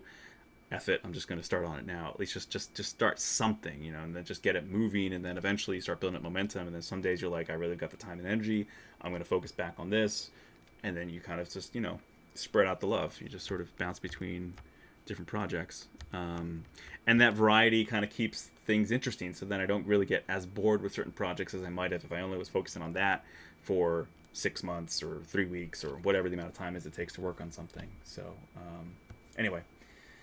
Yeah, so that's a long demonstration answer for that question. But how many days or hours takes you to finish up a piece like this at the point you have it ready for the slicing process? So, Jesus, are you asking about this Cupid and Psyche piece, or are you asking about one of the other previous models I was showing?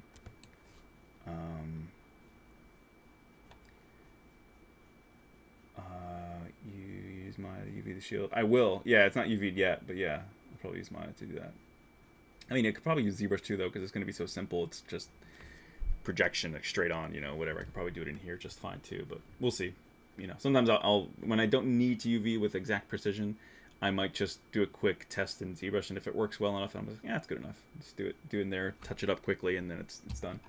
So it really depends on the project. But yeah, I could easily use Maya for it. Scorpion, cool, looks great, thank you. Can you steal that matrix panel? Everyone's always let me know. Every stream, yep. Matrix LOL. Plenty of work, Dan. Echo Last Guardian Cubist. Thank you, Joey. Joe D. You forgot the Lion King. Yeah, of course. Yeah, there's that too. There's the Mufasa sculpture. Kid looks awesome, man. Expression really works. Thanks, dude. Appreciate it.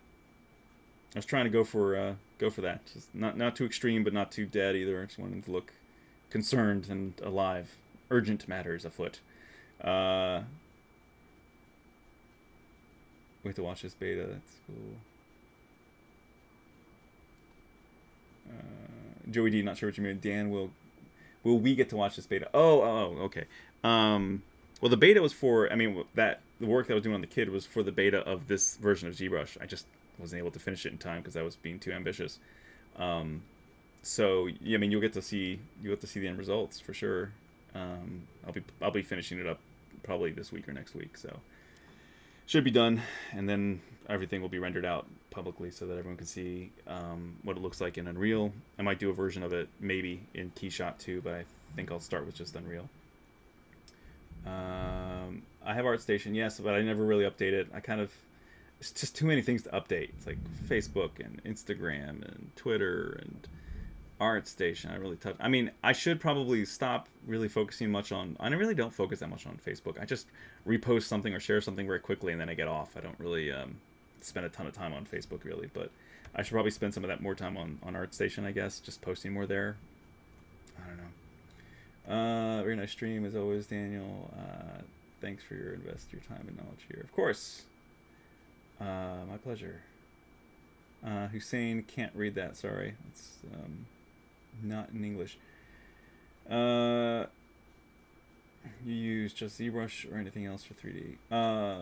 Mother Goose. Yeah, I use ZBrush, Maya, Substance Painter, getting into Mixer, Unreal.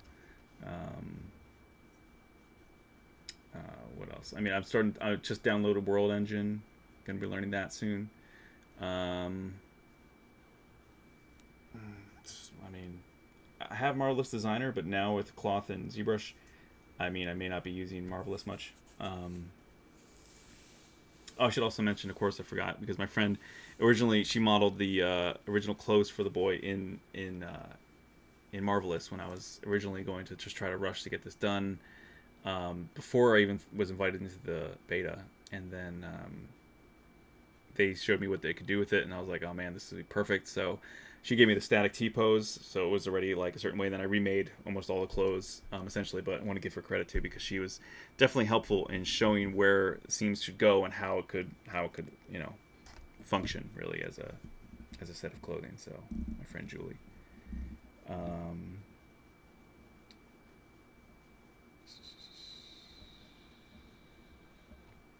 About this one. Okay, sorry, Jesus. How many days, hours takes you to finish a piece like this? So I mean, this thing I've been working on it basically around 2 hours or so at a time over the past, I don't know, 3-4 months, maybe more. I forget exactly. Maybe it's been like 5 months. I don't know. Time's all blending together because of this freaking stupid lockdown. So yeah.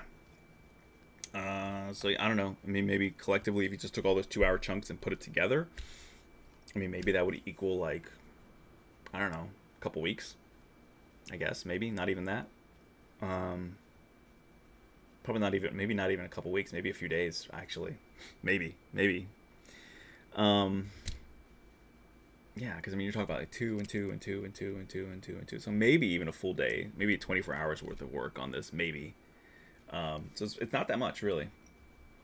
Not that much time on it, really.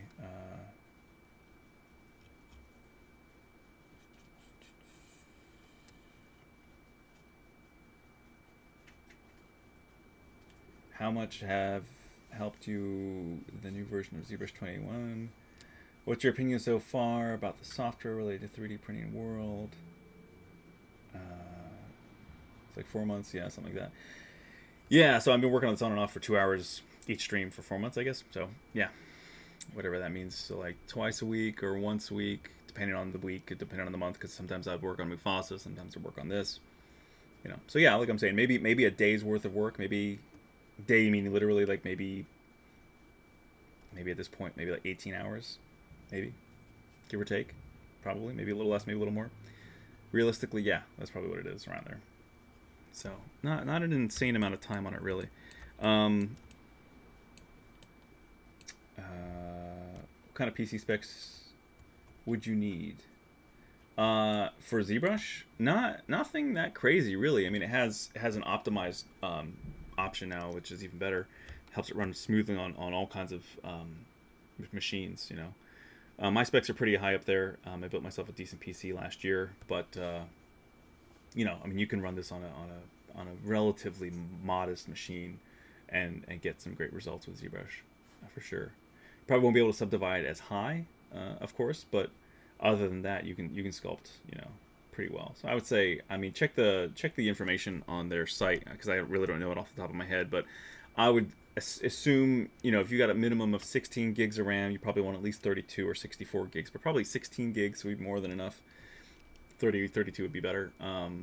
Yeah, so I'd say like whatever, around that amount of gigs of RAM. It's RAM and CPU is all that ZBrush really works with right now. It doesn't use a graphics card like the NVIDIA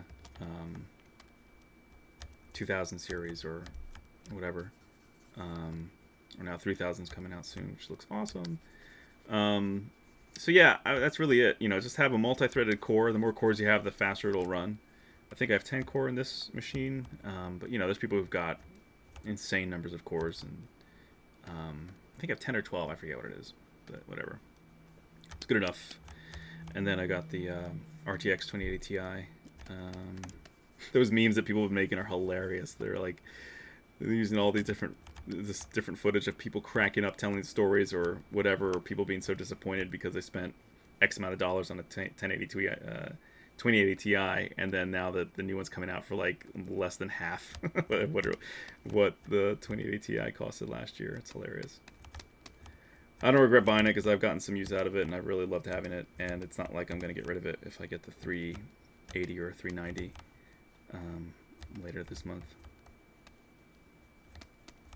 But yeah, I might just wait though too, because it's like I don't need it right now, and it is pricey still if you go for the 390 3090, and also too, I remember when the 2080 Ti came out, there were some buggy ones. There were some not so great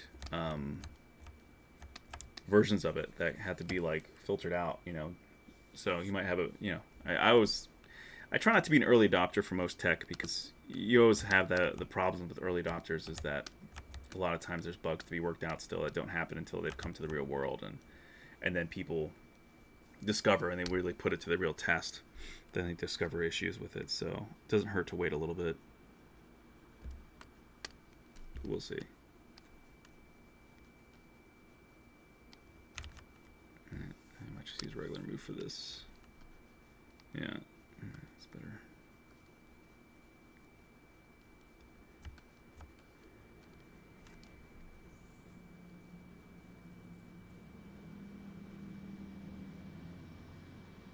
Mother Goose is correct.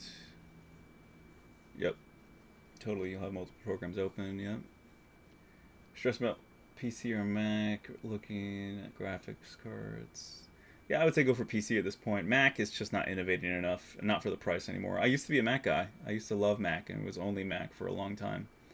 But now I'm PC because Windows feels like they got their act together enough where it functions fine. I haven't really had any major problems with it at all. It's pretty stable compared to what it used to be like. I mean, I haven't had the blue screen of death. Well, actually, no. There's a couple times. It was usually when I'm either like it was installing it or everything was still updating, when I was still like updating Windows a lot. I got the blue screen of death once or twice, but that was right at boot up. It wasn't like in the middle of something and then everything crashed. It was right at the beginning, so that was fine. It was really just sort of sorting itself out. So, but yeah, so I would say that go with PC if you have the choice, because it's just how it is. Everything is first made for PC and then it's ported over to Mac. Almost nothing is exclusively starting. I mean, there's a lot of stuff that is exclusively started on Mac or is only on Mac, but not a lot of stuff that's like our industry specific. I feel like our industry really does just, if you have a PC, you're good to go in our industry. If you have a Mac, you're almost limiting yourself. You're almost putting yourself at a disadvantage with a Mac. but it depends what part of the industry you're into. But for this, for 3D, I think for video editing, maybe I guess still Final Cut Pro, whatever X, Final Cut X, whatever is still like the thing. I don't know. I don't really do a lot of video editing other than quick stuff in like Camtasia or After Effects, or a little bit of Premiere Pro. Mostly for video conversion in Premiere Pro. I usually stick with After Effects and Camtasia, but excuse me. So yeah, I would say go with PC for sure. That's where I would direct you. Spiral. There we go. Other way.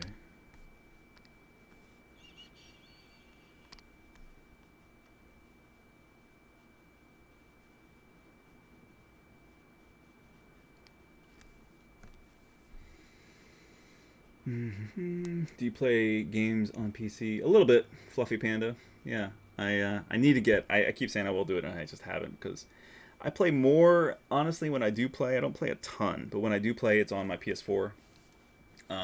But I have Doom Eternal, both my PS4. I beat it on there, and I got it for my PC. I bought it almost at the same time for both actually, and it's such a great game. So I'll probably be playing the new. I should start streaming because I'm only like on the third level I think of Doom Eternal on my PC, or the second level. Maybe just got to the third, and it's such an awesome game. But I'm trying to complete it 100% it now again. In between all this other stuff, which I don't play every day at all. I don't have time. I mean, it's like I'm lucky if I play once a week. But I should start streaming that, I guess, because that'll be fun to watch, and it's a fun game. It's crazy, and then they have the new DLC coming in October, right? So I think I can easily beat it between now and then. Probably do like an hour or two stream, maybe tonight or maybe tomorrow, on Twitch. But yeah, so I play some PC games, but I'm not a huge. I am a extremely aware gamer as far as like what's coming out, and I usually buy good games that I'm a fan of. Obviously, like I buy the games I'm a fan of, but I got Ghost of Tsushima. It's awesome, but I'm still probably like only like 6 or 7 hours into it, and I got it when it came out. So I just I don't really play a lot of anything very consistently right now, just because I have so many other things going on. That are more important than playing a game. But I really do want to finish Ghost of Tsushima as well, because it's such a beautiful story and an incredible, beautiful game. A really tremendous piece of artwork. I really was like moved by the opening too. Like, wow, just that opening alone to Ghost of Tsushima is emotional. Like, it's gorgeous, and just the experience of it, because it's, without spoiling it for anybody, very early on at the beginning of the game. If you don't want anything spoiled for you, close your ears for a second. But it's not. It's really just the beginning of the game. You see that your character is very close with his uncle, and that your father has passed away, his brother, and so you become, your uncle is like a surrogate father figure, and he gets captured by the enemy, by the Mongols, invading Tsushima, and so you set out to rescue him. You confront this guy who, the leader, the evil guy who took your uncle. And he basically, you both fight it out, but you're way too weak. You're underpowered to fight him, and so he just totally wrecks you and throws you off this bridge, and this epic, huge fall. And you climb out, and you find a thief who is like, she becomes your friend, and she basically she teaches you to fight a little bit with less honor, because the samurai way is to call out your enemy and confront them face on, and so you start to become more of a ninja, really. You start to become more of a stealthy assassin. Through her advice and through her prompting, and just after you both agree that you're going to help her free her brother, and she's going to help you, who's also a tool, like a blacksmith kind of guy, and then he can make anything you need, supposedly, and she will then help you save your uncle, she says. So then you part ways for a moment to regroup later, and when you part ways is like, so you play like almost like, I don't know, 30-40 minutes, and then there's the title intro. So I love that in movies where you have this great opening, you don't even see the title, and then they show you the title, right? Like 20 minutes or 15 minutes into something. And so here I think you played like for 30-40 minutes, and then you see this beautiful reveal of these gorgeous fields and like lightning in the background and storming. It's just this really artistic, beautiful, elegant, just fantastic opening to a game. Some people cry. Like, some people have actually cried watching that, and it's just like, it's so, because the music swells at the right moment, and the animation is so beautiful. Like, he leans off of his horse to like feel his hands running through the grass, and it's just like really just fantastically done, just excellent. Um, so I really admire when people go to that level of artistry and just beauty and understanding how to bring all these things together so well. I really respect that, and that's what I love. And that's the kind of artistry I want to bring to people in what I do. And in many ways, that level of just care and elegance and understanding how to emotionally ramp people up to the emotional crescendos you want when you want them to experience it, and really give people a satisfying experience. So that opening to me was just tremendous, and I think that more games need to be made like that. So that's a game that I'm slowly making my way through because I don't spend a ton of time playing, but I still there's still games like that. There's certain games where it's like I just have to buy them and experience them because I feel like it's just not the same as watching someone play it. If I don't really care about a game or I'm not sure, I'll watch someone play, a little bit, like with one eye, kind of while I'm working. I'll kind of watch something playing on Twitch or on YouTube or whatever. But if it's a game I know, if I watch a trailer and I know and I hear some really good reviews from people I trust, I'm just gonna get it and eventually I'll finish it. So that's one of them, but that's one of the few. Earlier this year, I guess earlier this summer, I guess in spring, I got Streets of Rage 4. I love the original Streets of Rage games. Before that or around that, I think I guess Resident Evil 3 came out, earlier this year. That was really cool. I know they said they cut out content from the original a bit, like there was less, but I never played the original all the way through. I think I played a little bit of it, but I was a bigger fan of Resident Evil 2, the original, and so when they re-released, when they remade that, that was awesome. I feel like they could have pushed things a little bit further, but visually and everything else is great. It was still awesome. And so Resident Evil 3 was a really fun one. But I don't really stream a lot, so I should probably start doing that more because I play these games anyway. But I just don't do them. I don't do it So basically, all that to say, maybe a new game every couple months, or longer. Depends. Like for because before, I don't know. Then there was Ori and the Blind Forest, or Ori and the Will of the Wisps. That was gorgeous, but that took me forever to beat too. So all these games maybe they come out months apart, but I wind up slowly working through one until the next one comes out almost. And there's certain games I probably won't finish, or I'll need to get back to a long time later, like Red Dead Redemption 2. Have that. I bought it around the time it came out, and I don't know. I don't know how many hours into it I am. Maybe 15 hours total, and I haven't touched it in months. So it's a great game. It's cool. It's just so big. It just feels like a chore almost to kind of finish that game because it's so big, and there's so much to do and so many side quests and whatever. Yeah, I remember I played the original, or not the original, but the second one, right, which was the original Red Dead or whatever on Xbox. Or Xbox 360. Yeah, Red Dead Redemption. That was cool too. That was addictive. That was super fun. Was it John Marston? I think was his name.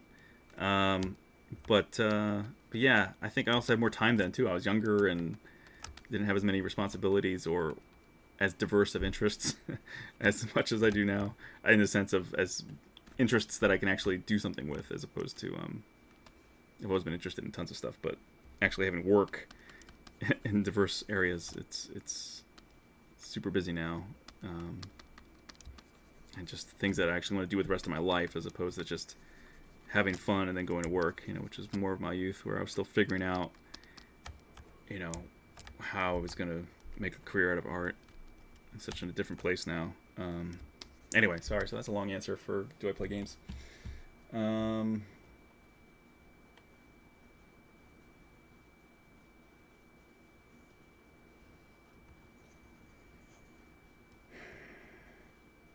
Mine Bitcoin, and that's why graphics cards were so expensive. That's a good point, Vasquez. You're right. The high-end ones, especially, they were using it for that. Dracula is from Colombia. Hola. What is the green lightning behind you? Fascinating and strange at the same time. Fluffy panda. Hilarious. It's talking Spanish. Does this guy have a website? Yes, I have a website.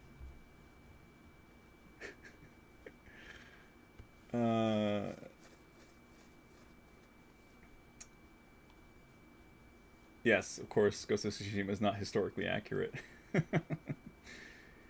um, do people think it actually is? Are people that naive? I knew from the beginning it was a fictitious tale with elements of history blended together, of course, and whatnot. Yes, I have a website. What was the guy's? Who was the guy asking?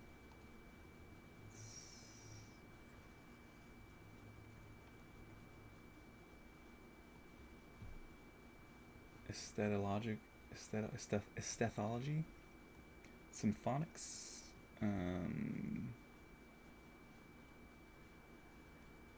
What Dynamesh you have? Using Control D. What is the Matrix exactly? Do you think 3D animation skill will be needed more than ever in other fields besides video games and movie animation? Yeah, for sure. Min Lee, yes, definitely. 3D animation, 3D modeling, and all that's probably going to be more needed than ever with Unreal, knowledge of Unreal. I think that's really the future of filmmaking at this point. Future of just entertainment, digital entertainment of any kind, really, of 3D kind. I think that Unreal and 3D is 3D modeling, 3D animation is where you should go if you're interested in those industries. So for those asking about this, every stream, it is a Matrix poster. It's like one of 300 ever made. I bought it a while ago on eBay. I love it. Big fan of the original Matrix. Oops, wrong light. So there you go. It's like a foil lithograph, and then I added the LEDs. You know, bought the frame, added the LEDs back there, and just made it like the original code. So it, you know, goes behind them and just runs down. Yeah, it's cool. You can find them on eBay every now and then, but they're expensive as hell. I got a good deal on this one, but still wasn't cheap. But yeah, you can look for them. It says "Free Your Mind" at the top. I love it. It's one of the few of that kind that they made. A lot of them just say like 2000, was it 2005, 2006, whenever the second one came out. Instead of, they still have the same kind of, you know, code and you know, foil reflective kind of stuff, but it has like giant 2006 on it or whatever, so it's not as attractive as just that phrase. Super cool. Shame Morpheus won't be in for. Yeah, I know. I'm bummed too, but I don't know. I just hope this next one's. I'm really like I'm cautiously optimistic, but I don't know. I don't know if it'll be good.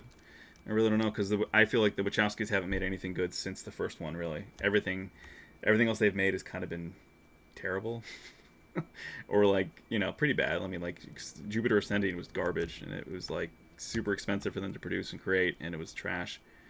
And the second and third Matrix, man, they should have taken more time to make them. They just felt so rushed, and just like there was so much that they just assumed you would grasp or that you'd accept, and they didn't really explain very well. V for Vendetta they produced. I don't think they directed it. Did they direct it? I forget. V for Vendetta was okay. I didn't love it. I didn't hate it. I liked parts of it. It was okay. What else? Cloud Atlas. They did Cloud Atlas. That was sadly terrible, or at least not very good. It had moments of cool scenes and whatnot, but it didn't live up to what it should have been, I guess. I don't know. Great trailer. They had an awesome trailer for it, but I think it was a little too big of a concept to put into a 2-hour movie. It was okay. It was too weird, I think. Anyway, so yeah, I don't know. I'm not very.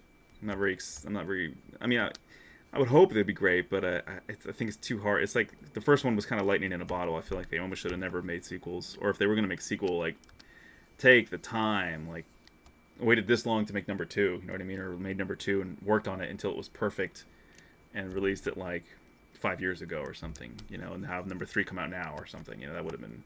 Take the time, you know what I mean, to really make it have the same kind of impact or close to the same quality level as the first one.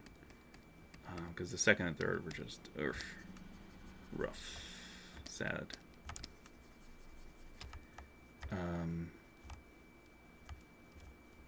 But I am excited for John Wick 4 and 5. That's going to be fun.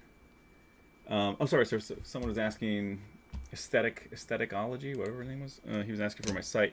If anyone wants to check out my other stuff, you can find me on, okay, so Instagram,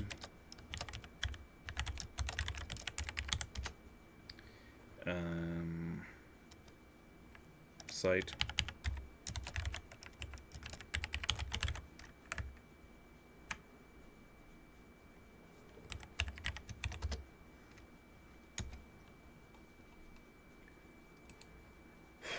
What else? Yeah, I mean, those are the main places you can find me. That's the best. I mean, Twitter, I don't really use. I'm trying to grow my following on Instagram a bit. Oh, on Twitch too. Duh. So maybe I did stream the other day on Twitch, but I just announced it on Instagram and not almost nobody showed up. So it's okay. I didn't expect there to be a lot of people, but let me sure I got that right.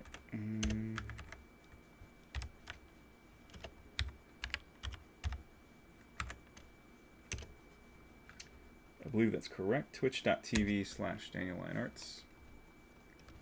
So there you go.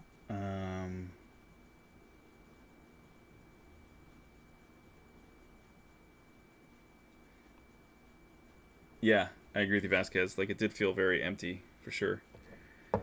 And, yeah, I just feel like they were just throwing in way too much and expecting you to just kind of, oh, yeah, I get that reference, and oh, yeah, I get that. And it's almost, and it kind of felt like the way a teenager would sort of, like, I always feel that way about the writing of Halo. Same kind of thing. I feel like, oh, we're going to call this the Prophet of this, and we're going to call these guys the Covenant, and it just feels like a, a really pretentious, annoying teenager trying to sound sophisticated or philosophical by just naming things after philosophical concepts or people or and it just and I want to sound intellectual. Like that's the approach it feels like. I want to sound intellectual, but they're actually kind of idiots. They don't really they don't really know what the hell they're doing. That's the way it feels like with Halo and the naming conventions and how it's executed, and the same for the Matrix sequels. It just feels like pretentious dumb teenagers wrote it, and it's kind of garbage in my opinion. It's kind of trash, really. It's not truly intellectual. It's not truly deep, or at least it was. Maybe the concepts are, but their execution is what matters, and its presentation, and it totally fumbles and falls all over itself in its execution and presentation, in my opinion. It's an artifice. It's fake. It's a sort of veneer of intellectuality and depth.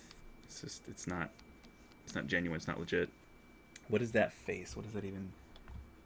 What is that? Atom Palmer. What is that? I can't even tell what that expression is supposed to be. It's so small. You see a little head, little black one head. It looks unhappy. Looks like an unhappy face.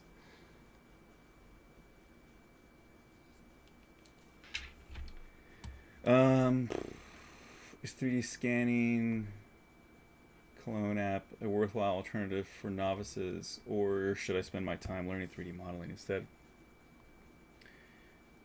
Freelance game dev stuck in 3D modeling software. Which kids? What are we talking about? Dustin, 3D scanning. Well, that app, the clone app. I feel like I've almost downloaded it, or I did, and then it's really going to give you crappy results. Just so you know, it's photogrammetry from your phone, so it's never going to be that good. I think the best affordable 3D scanner is like it's a combination of like photogrammetry, but like and a little bit of laser. I think I'm trying to remember what it's called because I was looking at it, but it's still not cheap. I haven't got one yet because it's pretty pricey. You really should learn as an alternative to what were we saying? What an alternative?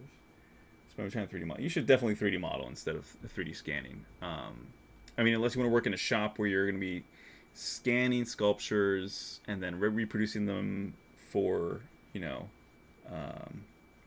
for the clients to be CNC. Look, that's I was being approached for that, but then when I told them the price of my work for that, they were just like, "Oh, it's too expensive." I'm like, "You're not going to get it for much cheaper, or at least not from anybody who knows what they're doing."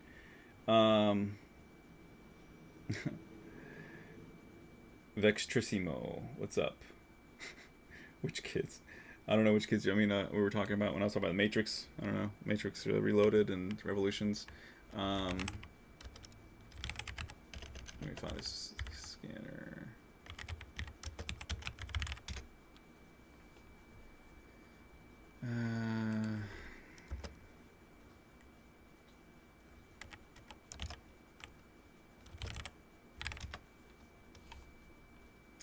Yeah, so I think the Einscan, that's what I was looking at.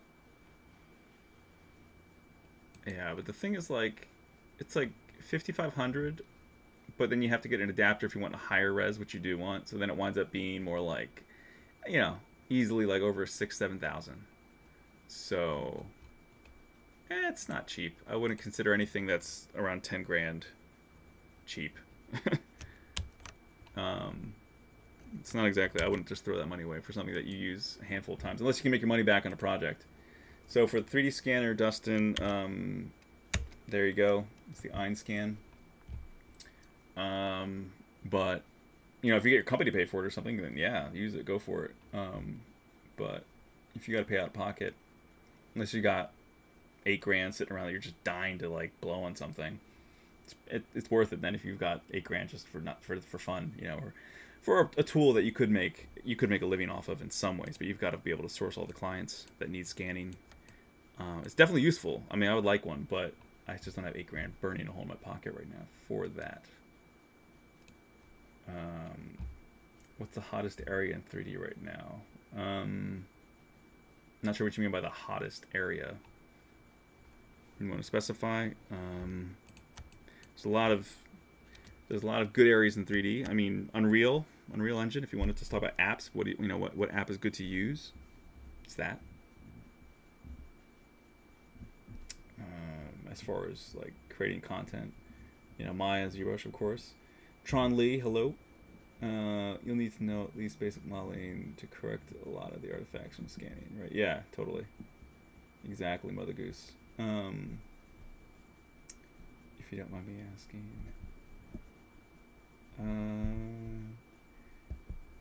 You have any course for beginners? For what? For 3D modeling, or for 3D 3D printing? I do have a course for 3D printing with Noman. And I go through all the basics of how to create from, if you know ZBrush or Maya, how to go from here to 3D printing your work. Let me find the link for you.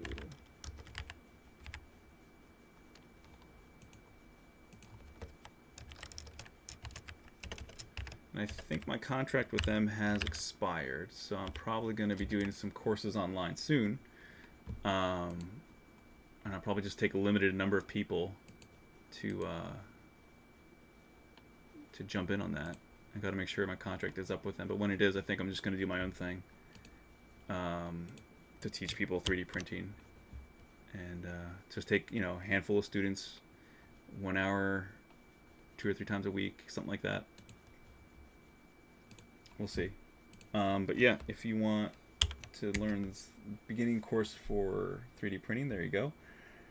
By the way, have you seen the class simulations in ZBrush 2021 compare to Marvelous Designer? Just curious. Yeah, I used that in here. Violet. Yep. Just trying to practice my American English. I failed the cool kids class. No, it's all good. Vextrissimo, where are you from originally? I was going to guess like maybe Italy or Latin America. I don't know. Just guessing by the name. Do you have any course for beginners? Oh, for ZBrush. Go to the Z Classroom, man. That's the place. The Z Classroom, or Ask ZBrush questions, essentially, is what they're called on YouTube. So if you want to learn that. So for beginners,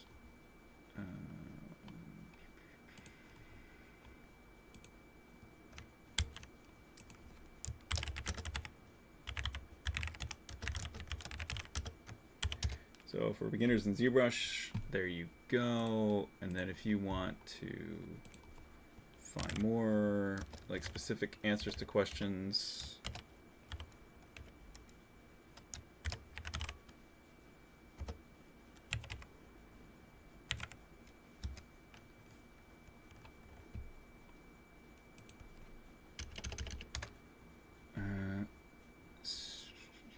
so this is a good way to do it. So then just use this kind of search in YouTube, and you can find a lot of info there on the basics of ZBrush if you want to get started.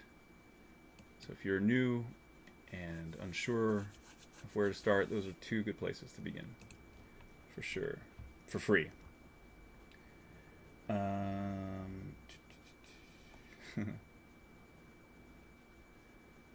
What do you think about the new class sim? So what do I think about it? I think it's cool. I like it. I think it's extremely useful. It's helpful. It's amazing how fast and immediate it is. That's what all this is right here.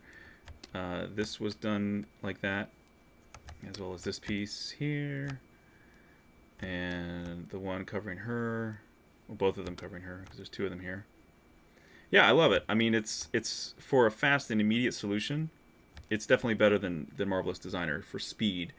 But it's like a lot of things in ZBrush. You might have a certain artistic fluidity or speed to it, but then it lacks a certain element of like precise control and extreme like order that is a little bit more inherent with programs like Marvelous Designer. So it's a give and take, I think. But for those of us like who are specializing in 3D printing, it's huge. Also, ZModeler for box modeling rather than Maya. Yeah, I actually use ZModeler a fair amount for box modeling certain things here, because I don't really box model too much precision before. It's like, all right, I just need a basic amount of edge loops in the legs, or the arms or whatever, and then I could just extrude out, polish whatever quickly, and then it's like, it's faster for me actually in ZBrush to do it that way than it is to jump into Maya to try to box model something. I feel like you could probably have a competition between two people who know each program well, and probably the ZBrush would win as far as speed goes. Yeah, I would say go with ZModeler over Maya if you know ZBrush well, Yeah, but yeah, learn it for sure. I mean, it's very fluid, it's very fast. I love it. It's yeah, it's definitely something I would recommend learning. Absolutely.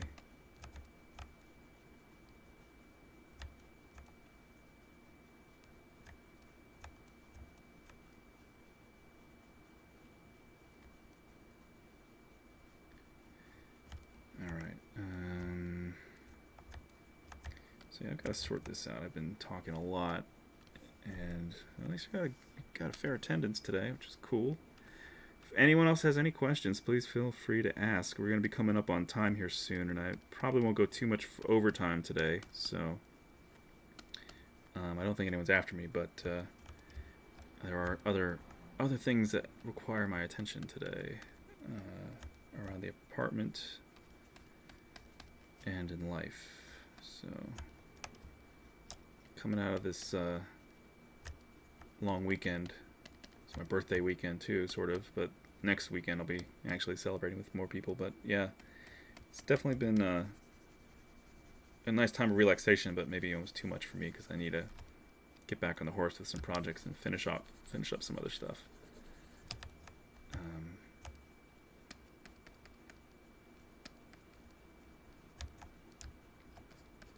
Hey Vasquez, are you working on anything while you watch me? I'm curious if you're like working on different projects or listening to the music or whatever too, or are you just chilling? Or are you playing a game or anything? Vasquez, do you play games? Do you play any video games at all?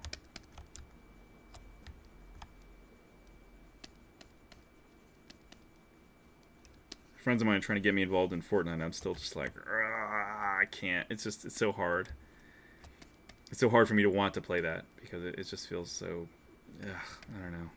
It just feels like it's for kids, and it's, I don't know. I had more fun just goofing off with them playing Fall Guys because it's so quick and stupid and easy, and it was like, it's kind of like a Mario Party kind of feel, like Mario Party or, oh man, back in the day, I remember the Dreamcast had what was it called? Sonic something party. It was like Mario Party, but with Sonic and characters, and it was fun.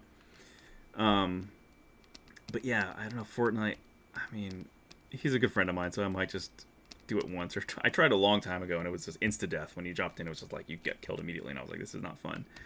Having 3-year-olds and 5-year-olds and 12-year-olds being like, aha, I got you! I'm just like, God, this is such a waste. This is dumb. Ugh.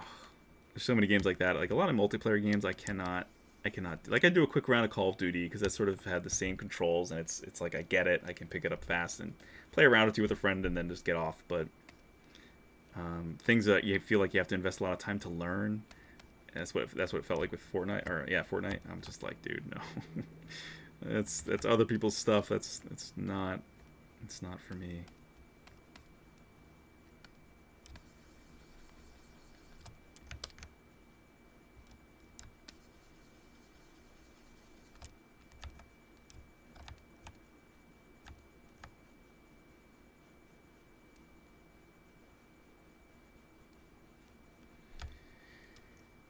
I'm just trying to think like large scale again here, like how the air would actually flow out.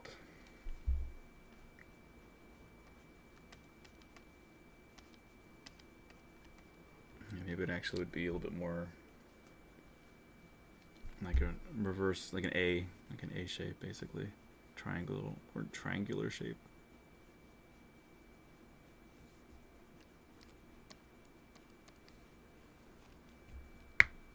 I work and stuff. I play games. I just get lazy about new games. Yeah. Trissimo, thank you.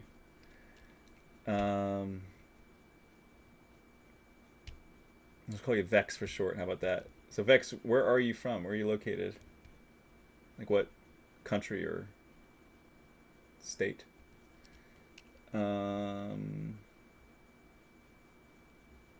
Fall Guys is a feel good kind of game. Yeah, exactly. Can't afford games. Aw. Get extra happy with when Epic releases the free stuff. Yeah. Terrible thing about Fortnite is that Epic was working on a new Unreal Tournament game and trashed it because of Fort's success and the rest of its history. Yeah, exactly. Yeah, I would have been way more excited to play an Unreal Tournament game than Fortnite. Like it's just like Fortnite's. It just feels like it's for children, and I'm just not compelled. Live in Europe. Okay. Carried away with personal project. Nice. Is that all Dynamesh? No. Just the dust clouds essentially are Dynamesh. Um,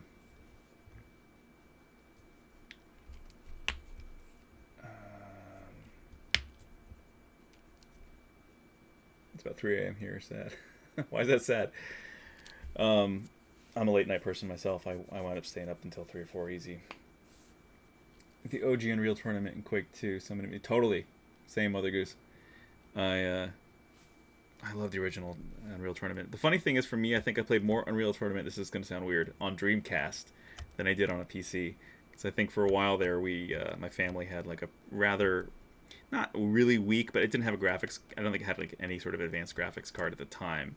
But I remember like growing up playing Doom a lot. I loved Doom and a little bit of Wolfenstein, but mostly Doom was like my jam. And then because I was a huge Jurassic Park fan, I remember playing a lot of Trespasser, Jurassic Park. It was a terrible game, really, but I remember that was still so huge because that was like a predecessor than Half-Life, and I played a ton of Half-Life, Half-Life 1, 2, but never got into Counter-Strike, really. But I loved Unreal Tournament, and I liked playing it a lot in my Dreamcast. And Quake, I played a bit of Quake on my PC, too. Quake was great. Never got Quake 2, actually. I mean, now it's free with the NVIDIA, with ray tracing. But yeah.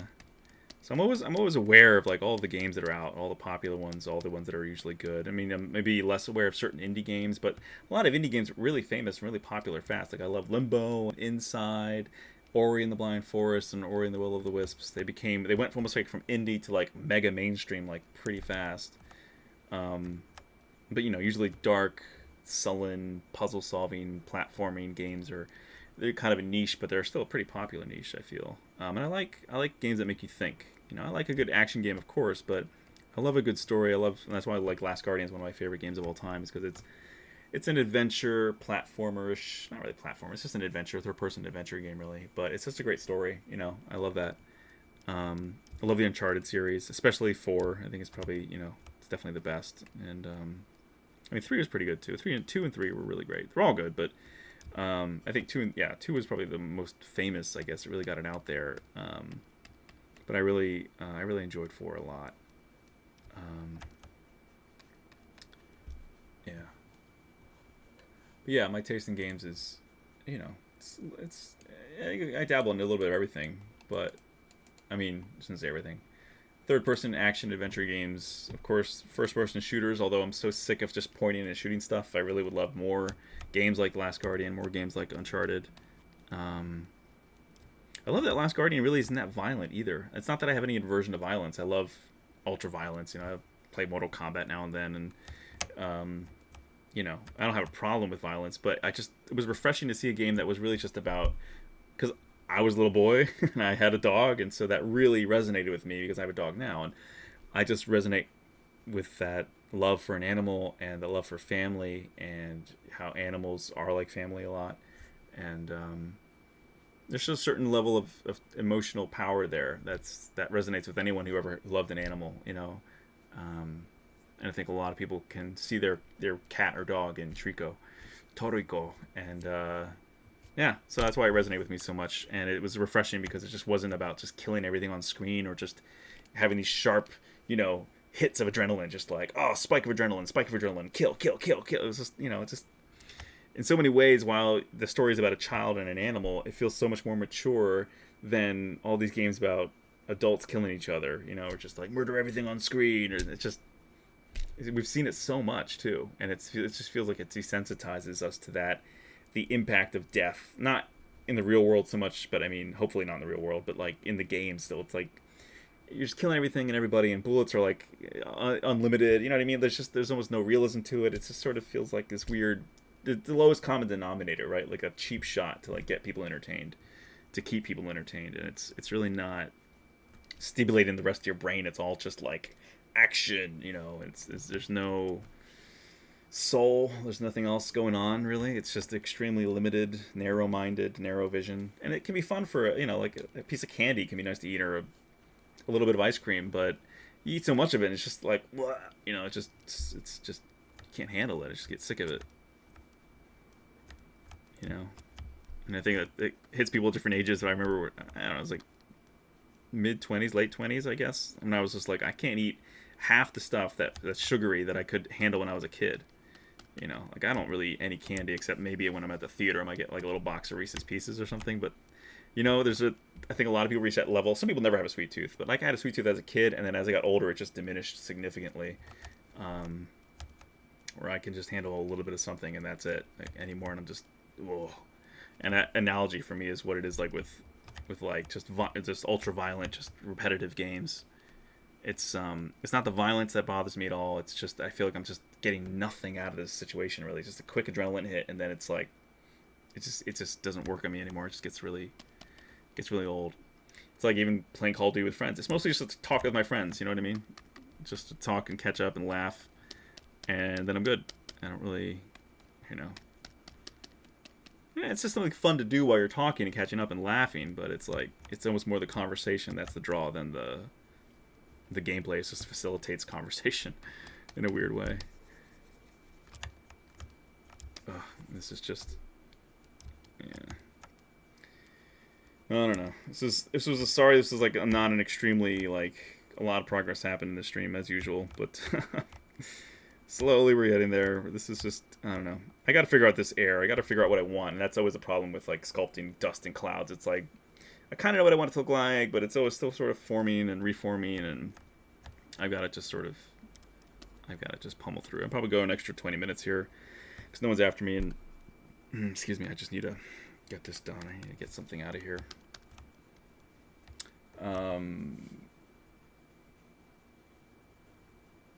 Quake Week make when? Oh, Vasquez, you didn't know about Quake 2? They like re-released it like quietly like late last year. It did very well on Dreamcast. Yeah, I guess it did, huh? Dreamcast is the best underappreciated console ever. I agree, Vasquez. I still have my Dreamcast and I freaking love it. I just don't play it that much anymore. But it's funny you mentioned that. I was actually just thinking about Sonic Adventure.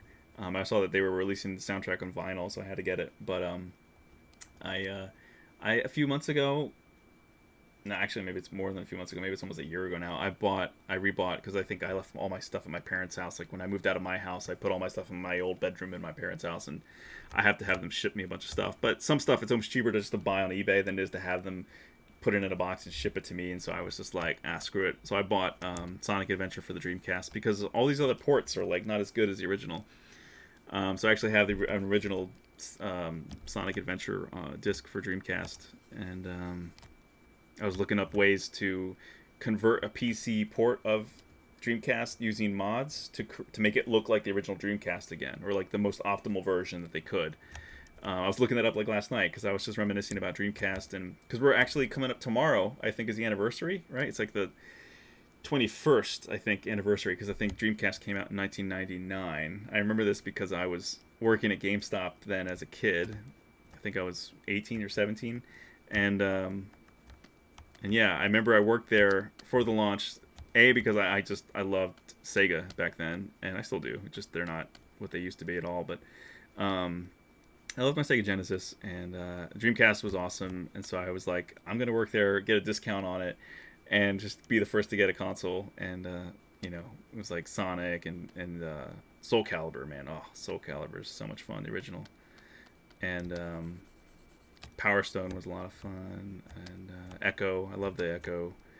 I mean, not all of it, but a lot of it was awesome for me when I was younger. Playing that on Dreamcast was pretty cool. They didn't get it. I mean, the story was really convoluted. The opening's horrible, but the look of the game when you actually were playing it was beautiful and really exciting and fun when I was a kid. Crazy Taxi. I don't know if you guys remember Crazy Taxi. That was such a fun game. I remember I invited some friends over um, from the university or college I was attending before. I took some AP classes, and so then I became friends with a bunch of guys who were freshmen, and had them come over, and one of them was just like seething, laughing, just seething, just like he couldn't even breathe practically. He was laughing so hard at watching the people like flop around in the cars when you're braking really hard and accelerating like crazy in Crazy Taxi to pick up clients, to pick up fares as fast as you can. It's pretty funny, and the music, and it's really wacky, and just they're all like very choppy, blocky characters. It's like early Polygon days still. So anyway, I remember Crazy Taxi just having a profound effect on his ability to breathe because he was laughing so hard.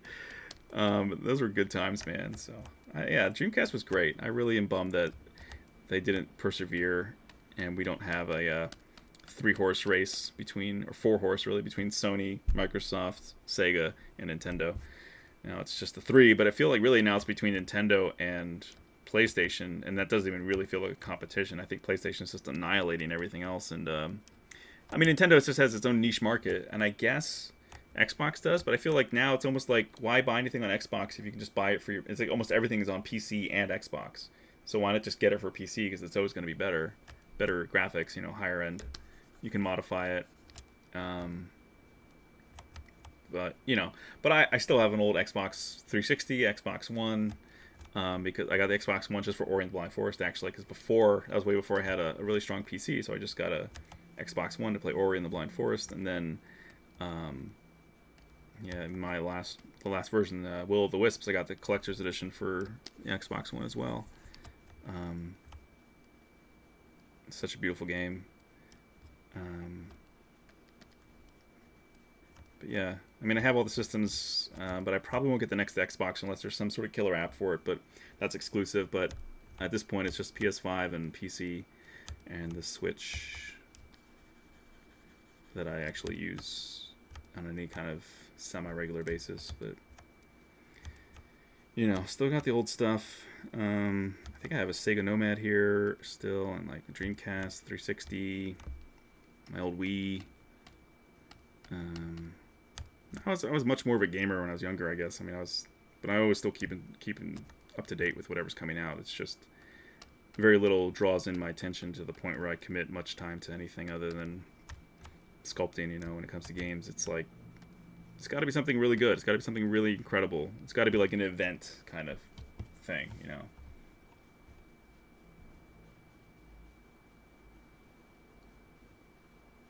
Trying not to get into games, spend a lot of time on them. Yeah. Oh yeah, Cyberpunk, man. How do I feel about the first John Wick? I love it. I love John Wick, but I think I like the third the most, probably. I don't know. They're all fun. I like all of them, but like each one has its own great parts. I mean, the first is great. The second's even maybe not better, but like there's that moment when he gets the car back and he just has this awesome escape with the muscle car. I mean, they're all good. I love them all. I love all John Wicks. So, yeah, they're all fun.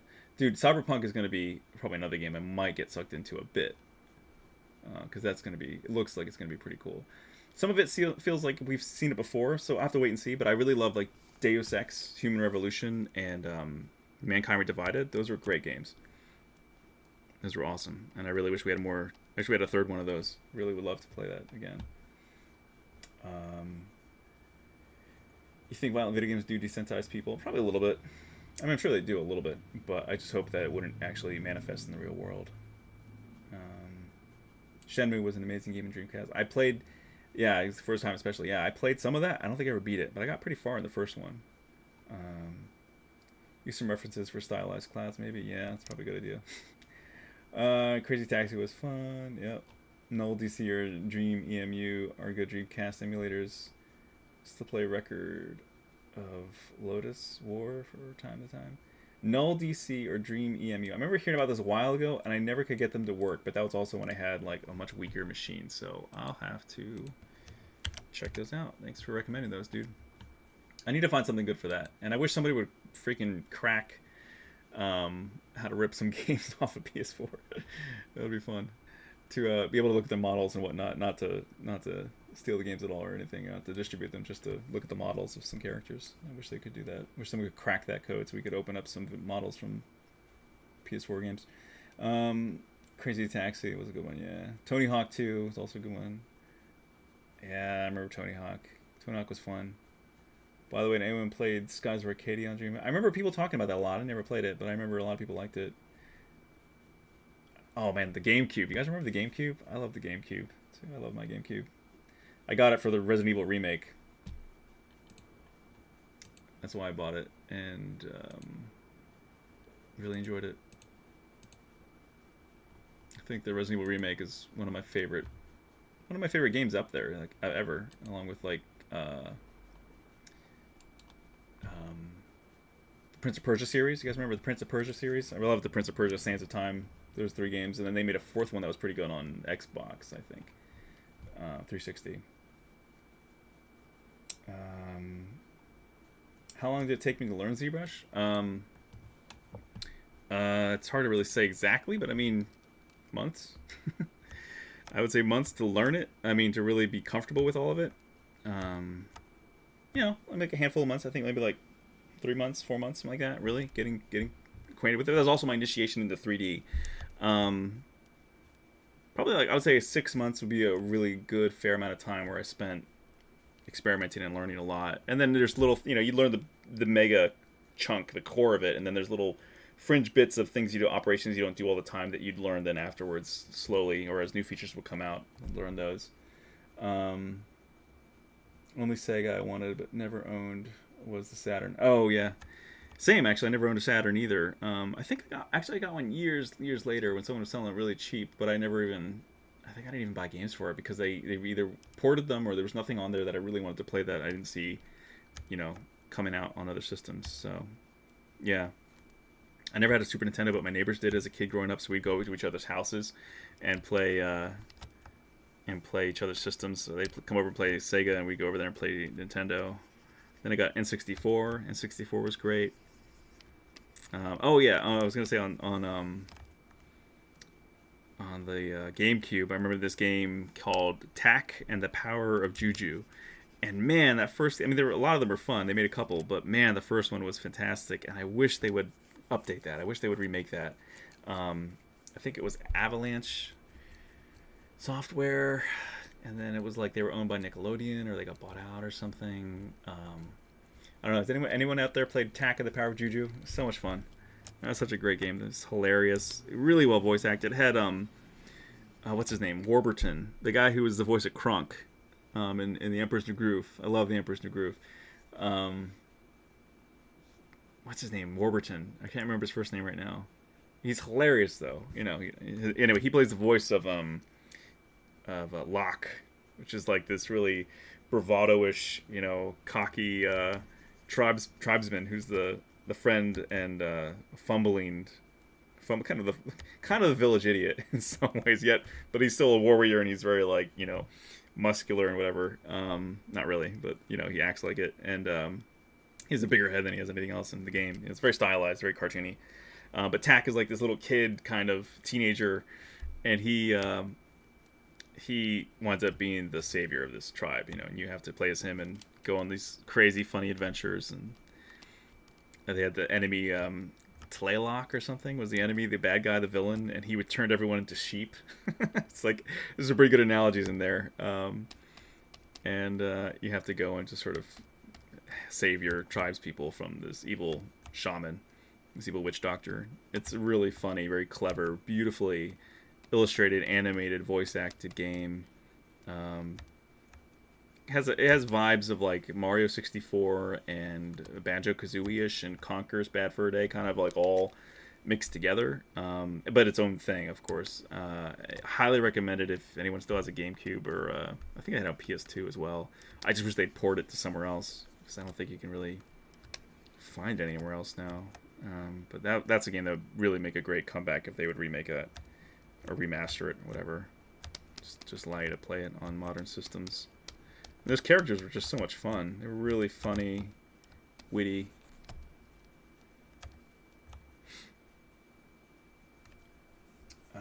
Prince of Persia, yeah. Even the Edgy Warrior Within, yeah, with the Godsmack. Exactly, I remember that, man. I love that game too. I really did. It was almost too dark, and yeah, the music was a little extreme and whatever. But I still loved that game, and I loved especially Two Thrones, the last one. I think the last one was the best, but my favorite's probably one and three. But two was still fun. I really enjoyed it when it came out. I had a good time. The controls were good. It was a game that played well, and it had a great. The whole arc had a fun story. You know, I mean, I wouldn't say it's like it's not, you know, War and Peace or anything, but it was a fun story. Yeah, it was cool. The whole thing was fun and beautiful. Just really illustrious, you know, presentation and good music, great music, good sound design.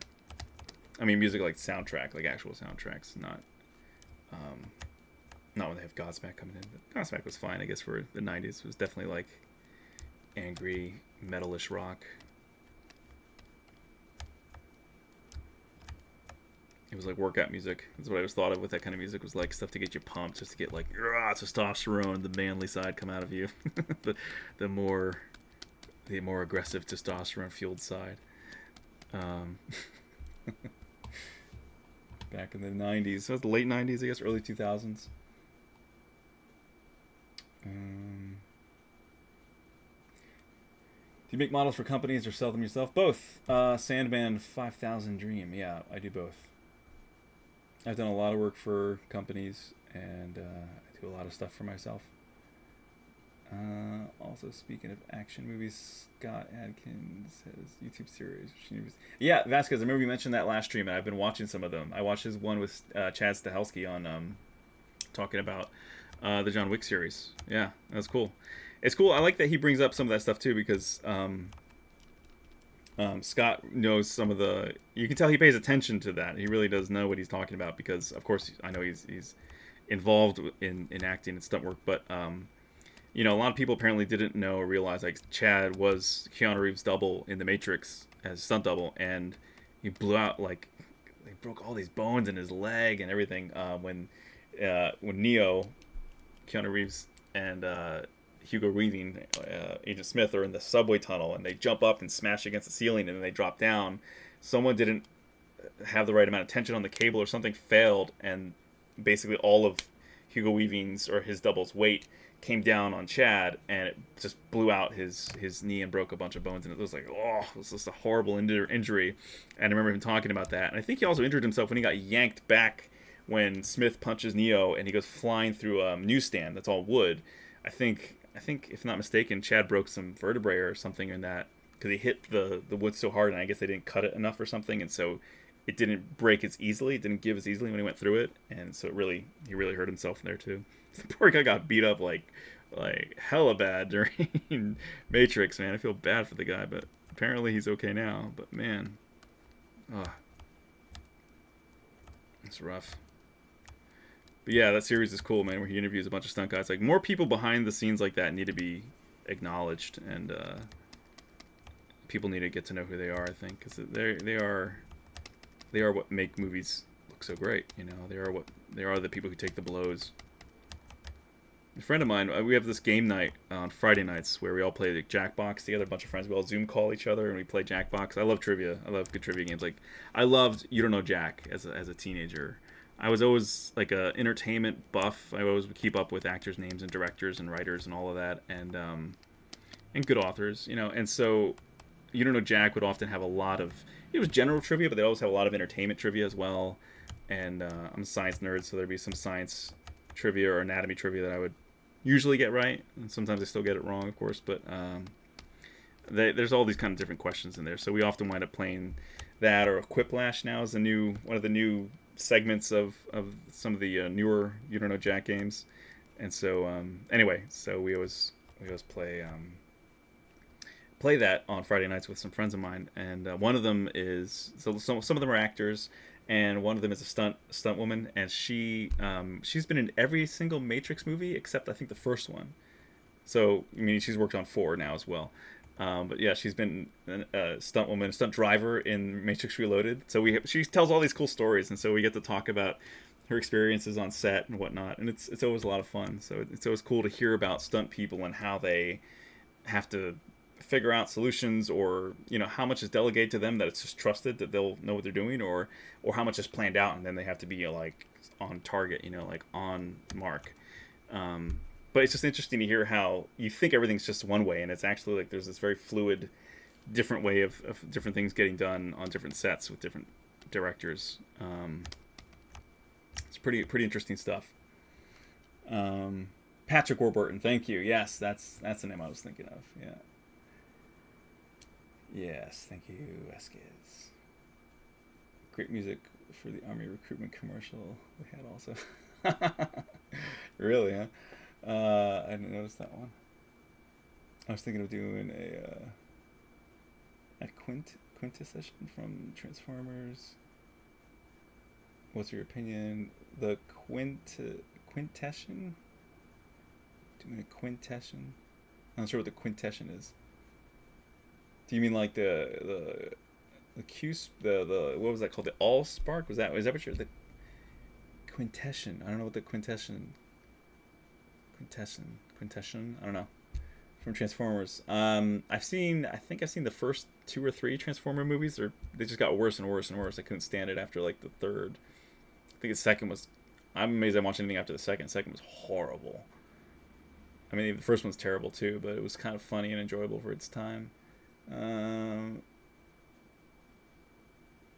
Cynthia Rothrock one. She just goes, yeah, that stuntman was paralyzed for life. Oh, jeez. Man, you know how you get down these, I was talking about this with my friend the other day. You go down these these rabbit holes. Sometimes you get sucked into a topic, and then that leads you to a YouTube video, and then it leads to like a Reddit stream of just consciousness of people dumping.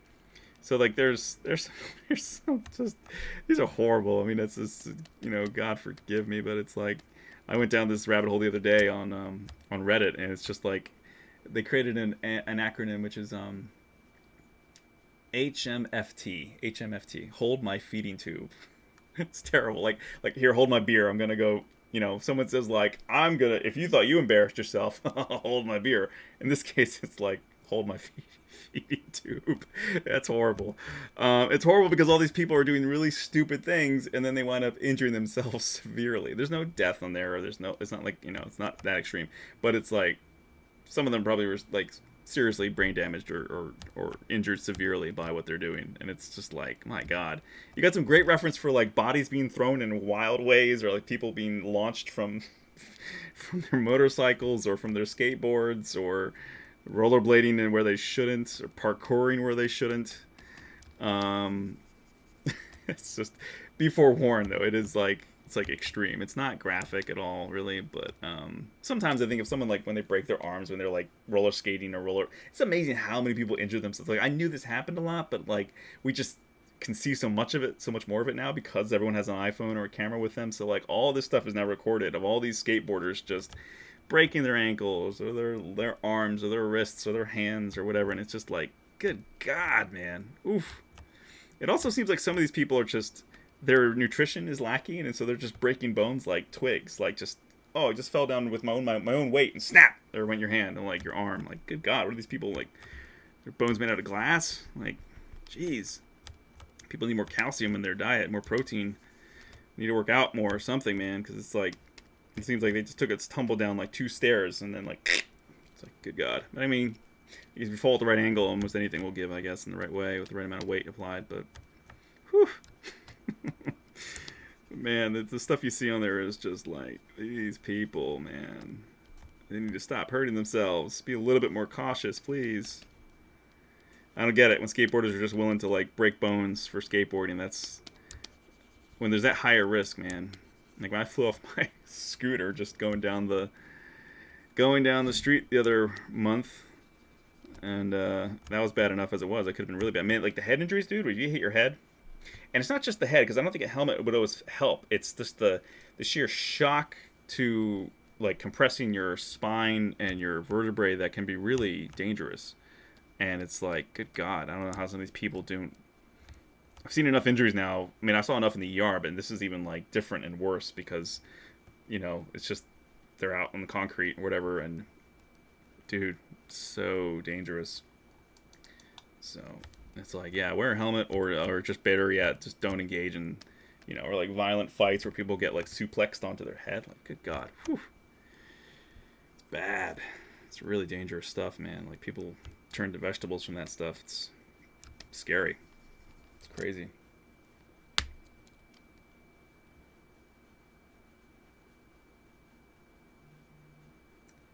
Transformers in the 80s movie. Oh, okay. It says beings with the body of a blimp and a whole bunch of heads around it. Alright, yeah, I remember watching the I watched the cartoon as a kid a bit, but I don't think I ever watched the movie. I don't know. I mean, I'm not sure what you want me to say about it. I'm thinking about doing it. I mean, go for it. I was never really a big fan. I mean, I enjoyed Transformers as a kid, but I was never like a super fan of them. Kids Coca-Cola makes your bones brittle. Yeah, that's for sure, man. They're drinking too much soft drink. Weaker generation. It's kind of is, man. Yeah, I can probably count in one hand how many times I've had any kind of soft drink in a year's worth of time now. It's probably just when it's mixed with rum, or like, you know, that kind of thing. I don't drink a lot, so it's not very often. I never buy soft drink.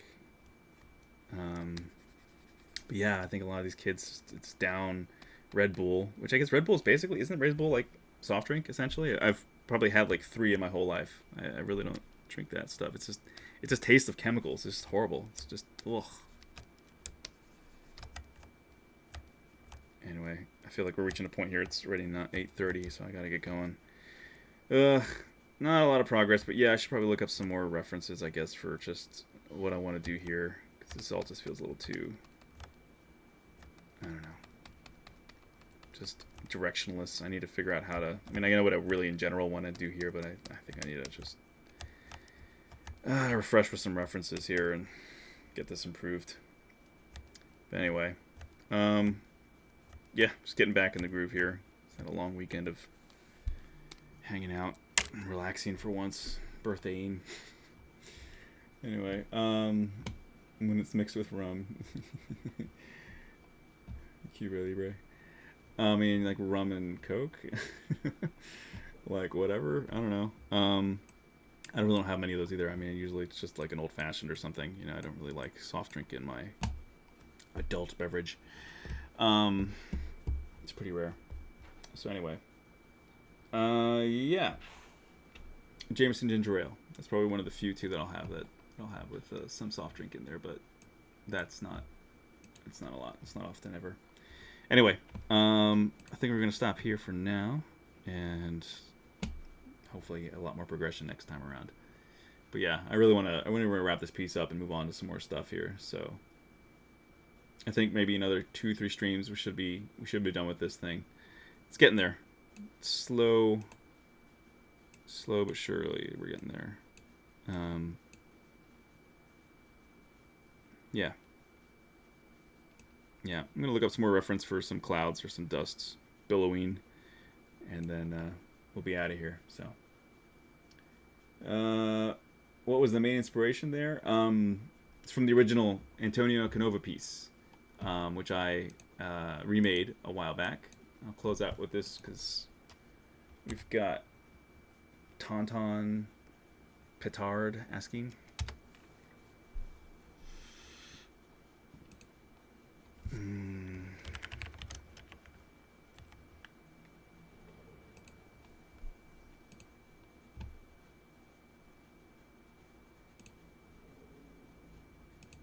So the original piece is sort this out for you guys quick. For those asking what the inspiration for this piece was or curious if this is my completely original thing, it's not completely my original, because it's based on original master Antonio Canova, sculptor. You can see Cupid, I think it's Psyche revived by Cupid's Kiss is the actual title of the sculpture. And you can see this in the Louvre in France today still. But this is the original sculpture. It's beautiful marble sculpture. And I love the original piece. I think it's beautiful and it's just epic and romantic. But I also thought, Cupid just looks like such a little boy, like a little kid. And I just wanted this to look more adult, mature, like two fully developed adults. Not so like prepubescent. So I did my version of this, but much more, masculine and much more feminine, just two more adult, more mature. So this is my reimagining of that original piece, and this is the full piece there. This is on my site. If you want to go to lionarts.com, feel free. But yeah, so that's what my current piece is based on. I wanted to make a sequel, kind of. So the story in the mythos, Cupid descends into hell to save Psyche, who was tricked into going down there, and she opened a vessel which put her to sleep, kind of like the original Sleeping Beauty story, really. I think this is where that all came from. And so she opened the vessel, which is right here, and that put her to sleep. So he descended down to hell to find her, and then this is her being... just after being awakened, and since they're in hell, I figured you wouldn't be just romantically staring at each other. You'd be a little bit more concerned about your environment and getting the hell out of there. So that's why he's kind of gazing up with this sort of angry, cautious look in his face just after they've unlocked lips. So this is kind of the sequel to that, right? This is sort of them taking off now. This is him helping her leave hell and get back to the realm of the gods, I guess, or the realm of the living. So it's kind of like part 2. And maybe I'll do a part 3 even at some point, I don't know. But I just felt like there was something that could be done here to tell the story of them taking off, ascending. So that's what this is all based on. So, yeah. So there you go. Tauntaun Petard. Charlie. Sake and cigars on the patio. Nice. Random. Okay. Night night. Also, how long was that volcanic lamp been there? How long? It's the lava lamp's been there for like almost a year now. I mean, I think maybe my camera angle has changed from like there to there, so you may have been out of frame a couple times. But yeah, I've had this on my desk for a while now. I brought it back with me back at Christmas when I went to see my folks. Picked up some of my stuff that I had left, like I said, in storage with my parents. When I moved out of my home, I dumped a bunch of my stuff at their place in my old bedroom, my childhood bedroom, so my storage facility. So I picked up some beloved artifacts here and there. Joey, thank you, sir. You too have a good evening. And you are French. Ah, there you go. Thank you, sir. I appreciate it. Beautiful piece, quite inspirational as well. Big fan of your work, especially the JP related. Hey, thank you. Yeah, I know. I gotta do some more dinos here eventually. I will. I will be offering up. I think this week too. I will put up for sale one of these guys. So these guys are printed on the Form 3. It's a screen accurate JP Raptor. Everything's pretty insanely detailed. So yeah, if you want to pick one of these up, I'm gonna put one on eBay. I think tomorrow. I'll link it in my Instagram. So if you guys want to follow my Instagram, if you want to pick up a Raptor, if you want to bid on one, you can find me on Instagram. Again, for anyone who wasn't here earlier, my Instagram is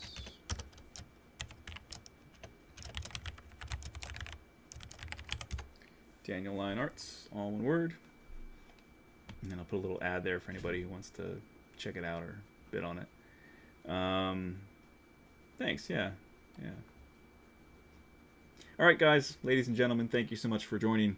Hopefully I'll see you guys next Sunday, I believe. It's when I'm streaming again.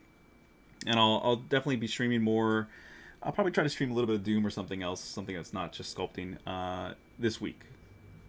So, excuse me, if you find, look for me on Instagram. I'll always put an ad up, some sort of a little announcement of what's up next. So I did do some streaming on Twitch, like a couple weeks ago, but I advertised like the day of. So just check in, I'll try to do it a few days ahead of time so you guys have some forewarning. But yeah, if you guys want to chat while I maybe kill some demons in Doom or whatever, feel free. We can have some fun on my Twitch. So, all right. Good night. Take care.